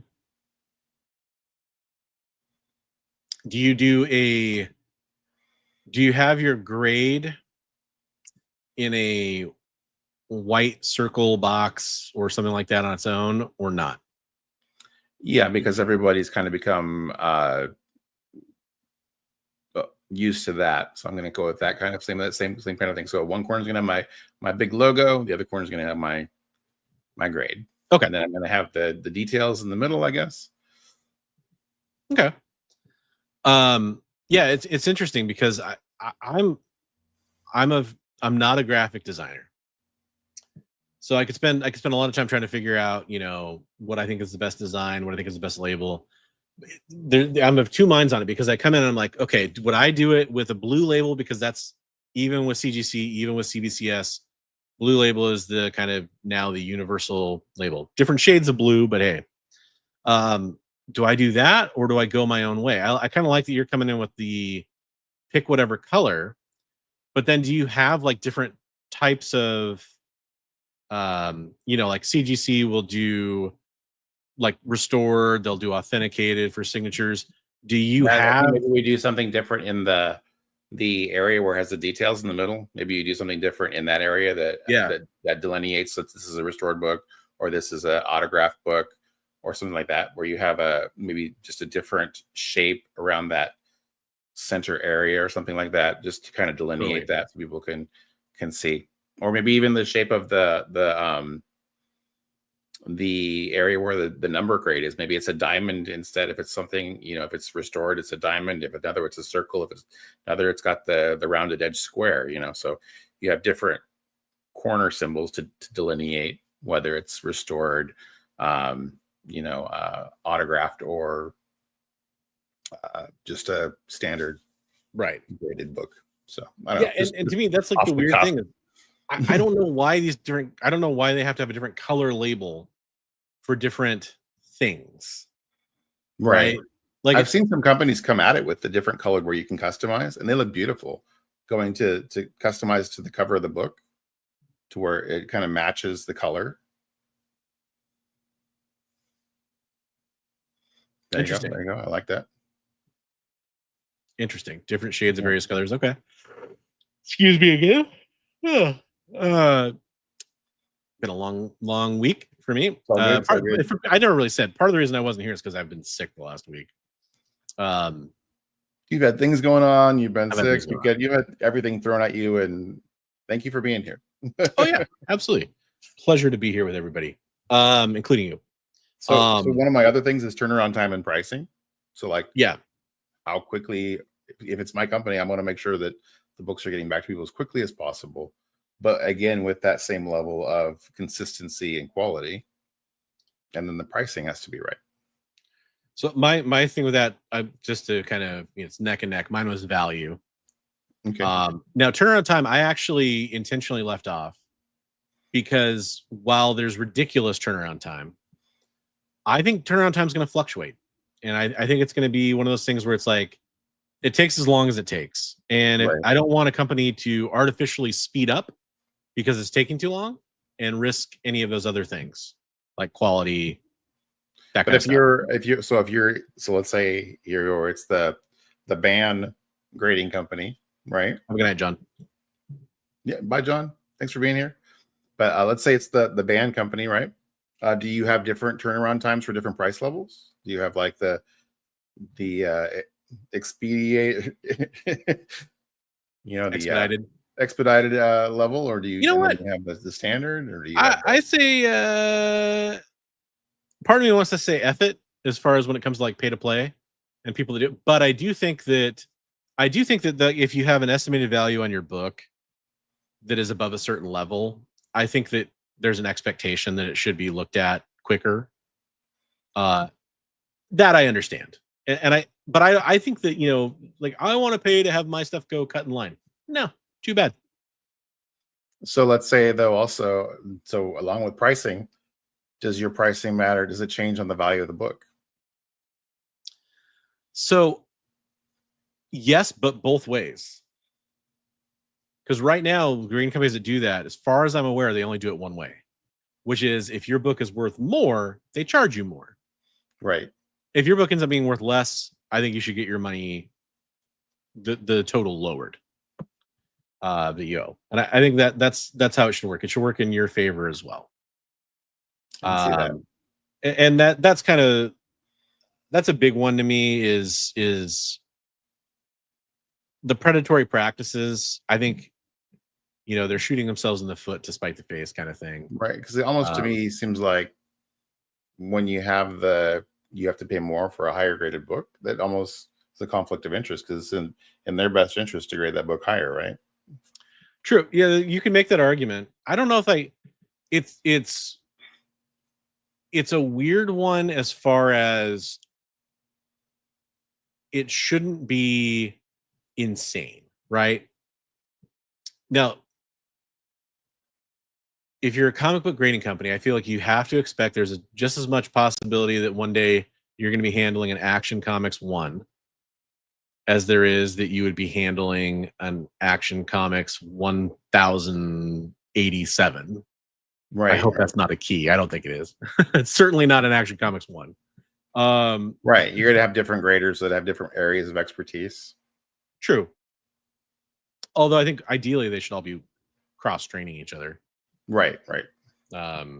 Which could be part of that, having 3 people look at the book, right? Yeah. Okay. We never really decided that in this perfect grading company that we're envisioning. One grader or multiple graders or a panel of graders or whatever. I think multiple graders is going to give you the best grade because it's going to be one person could be like, I think you're completely off on this. You missed this, or we're all human, right? Yeah. And a lot of times when you get a book back, it's like, oh, that guy had a bad night. He broke up with his girlfriend or whatever, and he just trashed my grade.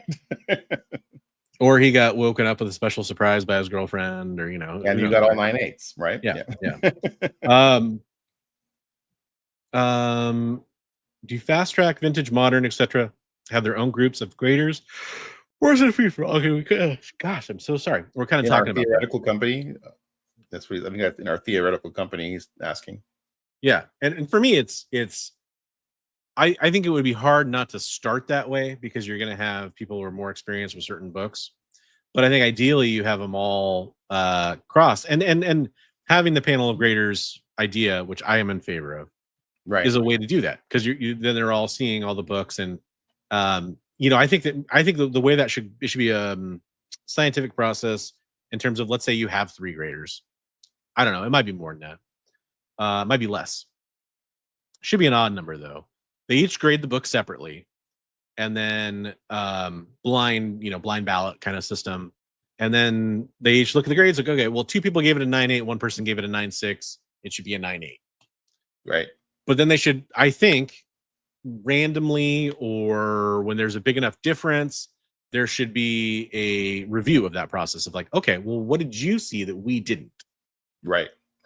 And I think that, maybe there should be that should be part of the quality control. Is there should be head graders, and their job should be to go and look at that. Okay, 2 of you graded this an 8.5, 1 of you graded it a 6.0. What did the 8.5 people see? What did the 6.0 people see? What do I see when I look at it as a impartial person coming in? And why did we have such different results? And you might learn. They noticed that there's this tear that the other 2 people didn't notice. Right. Interesting. Why didn't they notice that? It's kind of like when the FAA reviews a crash. Federal Aviation, when they review a crash from a plane, they try to do whatever they can to make sure that same mistake can't happen again. And they try to figure out why it happened so that they can prevent that gap in the safety net of that happening. And I think that's the way a grading company should operate too. Hey, what is up, Wonkington One? Welcome to the show. Thing is, do the standards for grading the different tiers stay the same? Is a grader supposed to look at a modern book the same way he looks at a vintage book? And we kind of talked about that a little bit earlier. Yeah. Which I never officially said hello to you, but hello to you, Bandoogie Mance. I think I got that right. Yeah, I personally, I think that a vintage book shouldn't have a different standard than a modern book. Personally, that's just my opinion. Again, if there was going to be some kind of difference there, it should be advertised Stated up ahead of front, time. right? Yeah, stated up front. Yeah. Yeah. Do you think you get all those levels of quality control for $75? Well, $75 is we haven't thrown that number out there yet. But honestly, because I mean the average book at CGC is like what, $25 right now, probably. I don't know. I don't know. You throw in all the. I mean, are you talking just about for the service, or I mean, you Well, got all the I'm just thinking stuff like going in? probably like on average, what does the average book come out to? You know, with taking into account that they do expensive books, taking into account that they do their, you know, the they don't call it a bundle, but whatever they call it, the pre-screen batch. Yeah, pre-screen. There we go. Well, but pre-screen, you can do any number of pre-screens now, can't you? Right. But I think they do a break at it. Is it $50? Jesus, is that right?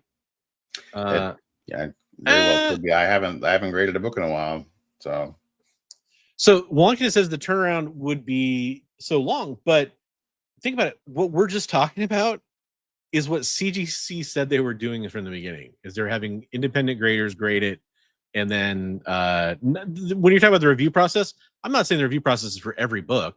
I'm saying that when there's a big enough disparity, yeah. And also just like a spot check, right? Like you just randomly have somebody go in, and this happens in all kinds of businesses.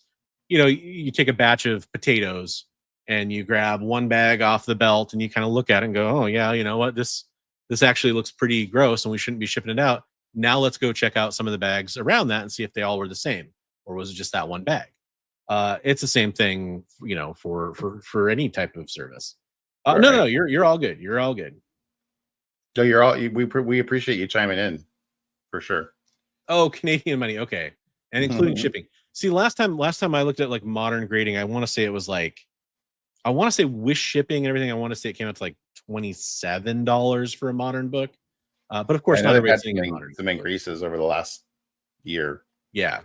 So I'm sure it's more expensive, but even for that price, you have to imagine that a brand new grading company is probably not going to be doing massive volume day one. Like even PSA, like they're probably going to do some kind of.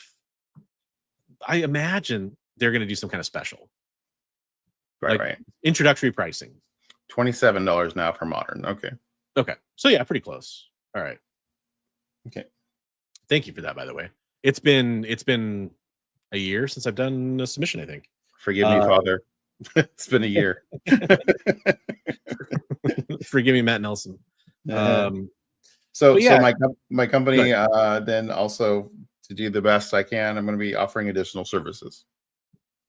Cleaning and pressing, pre-screen, autograph authentication. So those we're talking about, like what makes a great company. Yeah. Additional services is important. How much to have Sydney Sweeney take a bath with it? Right. But I mean, like a lot of people, and also like show your work. Like a lot of people say they send stuff in for cleaning the press and they don't feel like it actually gets done. It just gets, yep, we did it. Yeah. And so yeah, it should look like you did the job. 100%. So well, and that ties in with my thing actually, which I don't think I got a chance to mention this. One of mine is transparency. Right. And that's in open book grading. Like we'll tell you exactly how we grade our books and what the point dinging is for each defect, and that those things can be cumulative. You know, they do add up and create a different grade. But also, I think that there should be photos taken along the way of your comic being graded. Right. Because we've had so many things where it's like collectors have gotten back books, and you're like, this isn't even my book. This isn't even the book I sent in. That happened to Mint Hunter Comics with his first Deathstroke. He got back somebody else's completely different copy. He sent in like a newsstand, and he got back a newsstand and sent in a direct. Gosh, I kind of remember that. Didn't he wasn't he able to like find the collector or something like that and switch it? Or they were able to figure it out and get it switched back to who it was supposed to go to. I think he ended up getting both copies at some point. So but yeah, so yeah, transparency. Also, like, do what you say you're gonna do. How many times have you gotten a book back? I haven't graded that many books, but no graders notes. It's just like, okay, here's your book. It's got a 8.5. We're not going to tell you why. There's nothing in the notes. Yeah. That's a big part of the transparency to me is every book, whether it should be, I don't know if it should be a QR code or a barcode or something like that. Every book should have their grader notes available at no cost because, and I think this is the way across the board now. CGC, I think they finally changed. I think as long as you have an account, you can look up grader notes a certain number a day or whatever. It should be unlimited because if I'm at a convention, I think they actually do have the QR code, but a lot of times it's blank. Yeah, well, right. But that's what I'm saying is if I'm at a convention, I should be able to scan your code or type in your number, whatever it is, as long as it's decently easy enough, and go and see your notes on that book, so I can authenticate that. Hey, somebody hasn't somehow switched this thing out of this case, and this is the right book. And also, what are the notes on it? And if your grading scale goes up to 10, a 9.9 should have notes for why it's not a 10. Why didn't it get a 10? Oh, there was a slight white speck in one of the corners, or whatever. Yeah. I thought about that, and I'm actually Wonkington. I'm kind of almost curious. I'm like, is there something I'm not? Is there a potential for manipulation of that system somehow? If it was on a delay, I don't think there would be. I was trying to think of like if somebody could like collude with somebody who's on the grading line that way. But if it was on a delay, I don't think that would happen. But yeah, you like if your system, this would be some technology, it would cost some money. But like maybe you could have a timestamp of like, okay, well, my book got scanned. Here's a picture of the grader in the grading room looking at it from an overhead cam or whatever. Maybe not video, but like a couple photos or something. That'd be nice, right? To know that they actually were looking at the book and that kind of thing. Some of it's kind of like guy. Even with like okay, I'm gonna do callback to being sure we talked about Whatnot. Whatnot has a video receipt when you buy a book. Yeah, they have a little clip. Why can't they do that at CGC? Have a little clip. Yeah. You know? Well, and like they scan books, but then you have to pay for the scans. And I mean, I guess maybe that's fine or whatever. But it just seems like, well, you're doing it anyway. Yeah, I don't know. I know they've changed a bunch of stuff to being free now. I don't know if it's all that is free lookup where you can look up the photos and everything now, but I know they've changed a bunch of stuff where they used to charge for. So, but yeah, I think it helps. Transparency is really important, though. I agree. And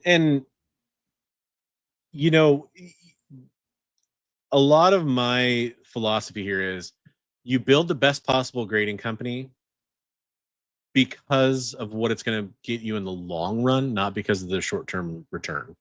It isn't about instantly trying to turn a profit, although that's how businesses work. I get it. Right. But if you do the right thing and you create the best possible business, guess what? You are going to have all the market share, all the demand. People are going to value your books more. You're going to be able to get the Todd McFarlane in for the in-house signing, to get your customers all excited for that, to be able to do the live stream where you hype it up, all that kind of stuff that kind of gets eyeballs on your service, because they're going to want to go there because they know that's where the demand is. Right. You think that's easier for CGC than CBCS right now? Yeah. 100%. Yeah. And it's because they're the big kid on the block. And if you want to become the big kid on the block, you have to have a differentiator. You can't be doing, even if you did exactly what CGC did, you're not going to become better than CGC unless you change something. Well, and then we've seen like I mean, we didn't really want to go into talking about specific companies, but like CGC was bought by, was it Blackstone, which is a big investment company now. So it's like a lot of people are worried about the focus being like about profits and not being about quality of product. And I would say those are founded concerns, well-founded concerns, right? Based on what we've seen so far. So I have a couple other things. Like one of them is resale value of the book. So right now you're going to see everybody's,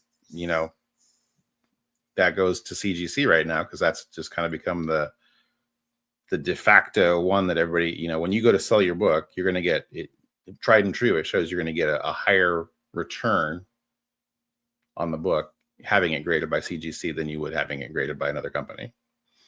So how do you control that though? As a no, I'm just saying as a company, or that's something you want to strive for, you know. And you've got to change though. You've got to change opinion of people and get people to change their voting with their wallet, and that's hard because CGC has planted their flag there right now, and so it's an uphill battle. I mean, but not to say there hasn't been many chances with all the scandals and stuff that have happened, and people have dropped the ball so many times.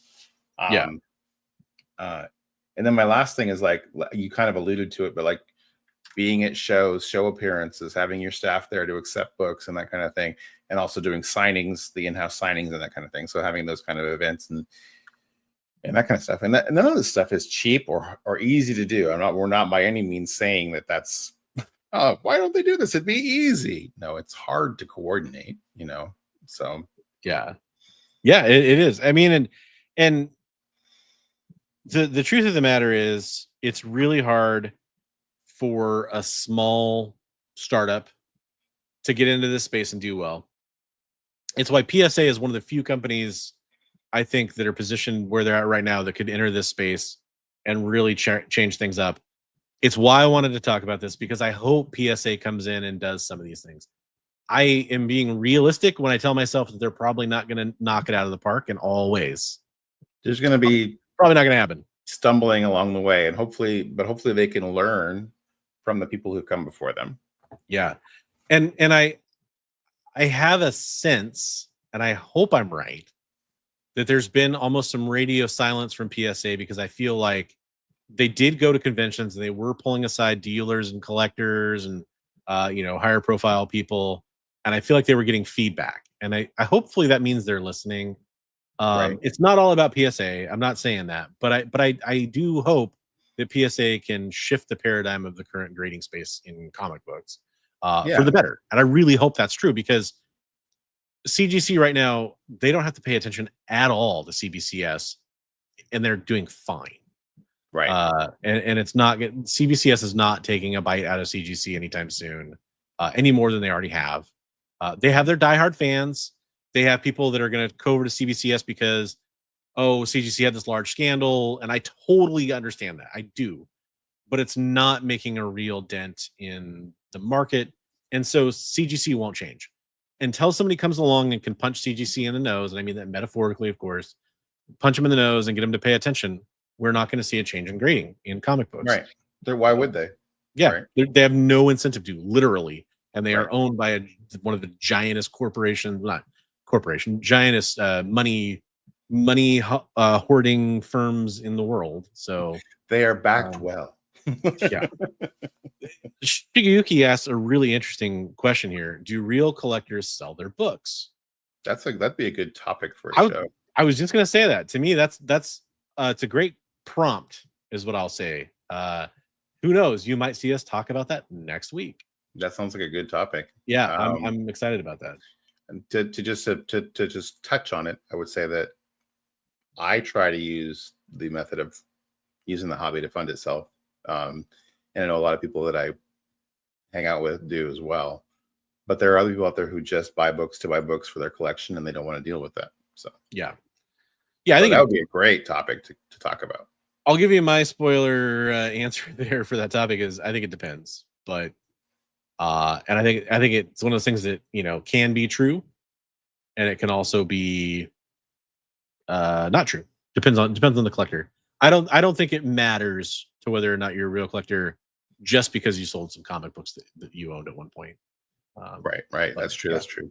I think we should dive into that. I really like that. Yeah, that's a good topic. Yeah. And I sell comic books way less than I should, but because I want to buy other comic books. I've read them, or I've owned them long enough, or it's not what I'm interested in anymore, and I want to collect other things. I've seen that topic titled in different things, like, "Are you a dirty comic flipper?" Yeah. Yeah. It has this negative connotation, right? Right. So as we near the end of the show here, there's one other segment we have to get to. It's very important. Right. And before we get to that segment, I gotta show one little thing real fast.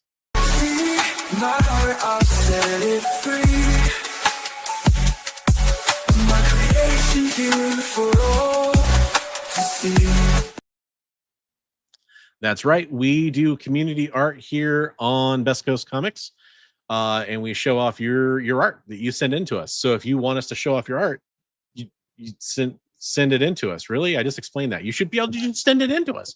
Give us your artwork, and we'll show it.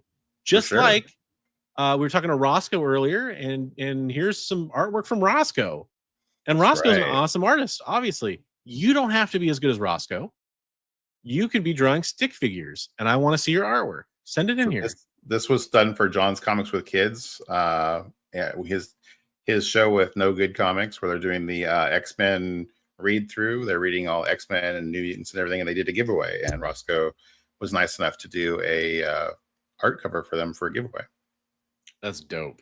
It's a demon bear. That's so cool. Very much different than his usual style.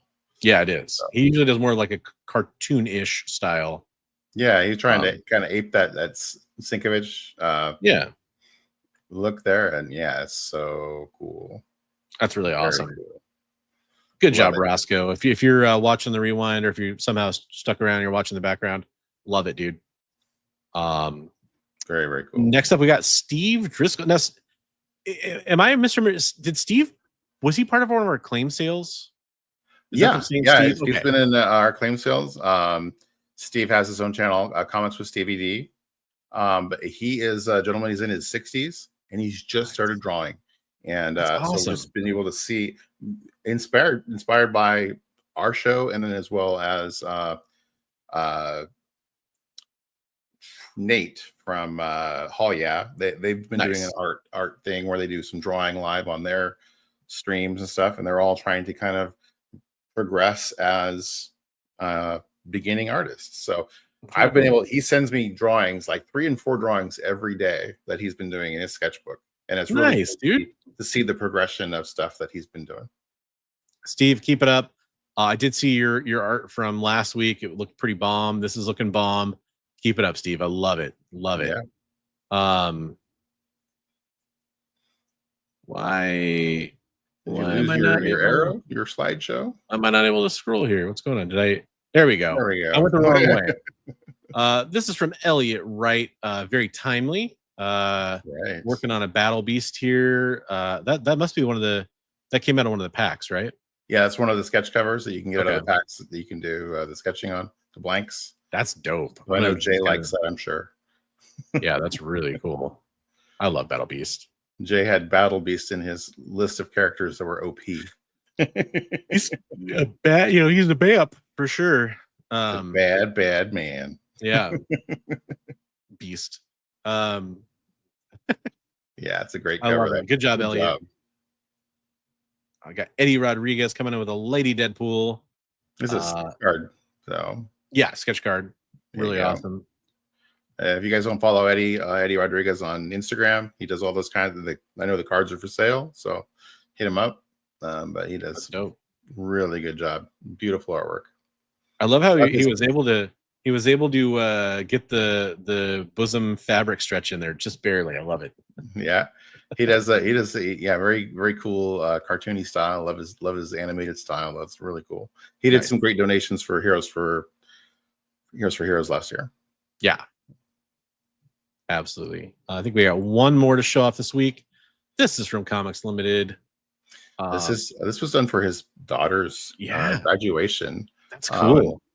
This is him and her playing when she was a little girl. He actually was playing, and he did almost the Four Bushman, took a bucket and cut eye holes and mouth hole in it when they were playing in the backyard. And so I know that tree in Travis's backyard. That's so cool. I love seeing this. It threw me for a loop because it was like, and I knew his daughter's name, so like I just was like, oh, this is personal. Okay, and like I looked at it, like, wow, that's so cool. Yeah, so it's just really cool. She just graduated, so congratulations, Ruby. So yeah, congrats. Yeah. So and congrats as somebody whose daughter's about ready to graduate kindergarten. I can only imagine. Yeah, beautiful piece of artwork there, though. Good job, Trav. That's amazing. Well done, folks. If you want to have your artwork featured on the program, all you have to do is, I went over this. All you got to do is send us your artwork. And when you do, please say, feel free to show this, because a lot of times people send me artwork and I'm not sure if they want it shown. So I'm gonna, if you send me your art, I'm gonna assume I'm gonna show it off on the show. We'd love to hear any of your comments. If you're watching on the rewind, let us know what you thought. If you've been sticking around in the live chat and you've been watching the whole show with us and you want to leave a comment after the video, we'd appreciate that as well. I did mention at the beginning of the show that we are streaming on a couple different networks. Not only my channel, I'm Bronze Age Nerd, not only Bigby McFly's channel over there at Bigby McFly Land, but also over on the EXP, which is a comic book streaming network. So we're streaming to all 3 channels right now. Links for those channels can be found in the description. I highly recommend going and subbing up to all those channels because they offer great content that I think you're going to like. Especially if you're here watching me say these words right now, you should go do that. We'd love to see you in next week's episode, where we might be talking about real collectors selling their books or not. I'm leaning towards that right now. I like that topic. That's a good topic. 100%. Or maybe if something else comes up this topic, we might push that one a little bit further down the road. And then we're due for an artist spotlight pretty soon. An artist spotlight. We also need to talk about conventions. Convention season for us approaching probably. And we get asked about that a lot. Heroes for Heroes coming up too. So so many great things here. Luckily, never a shortage of things for us to yak about on YouTube. Thanks so much, everybody, for joining us. We're gonna take off for now, but we will be back. Same Best Coast time, same Best Coast channel, wherever you're watching. Although you can spread the love and watch all the different channels. Next Monday at 8 p.m. Pacific. We'd love to see you. Thanks so much, everybody, for being a part of this show. Again, let us know what you thought in the comments about your ideal grading company and what that's going to look like for you. We'd love to hear about that. Thanks, everybody. Have a good night.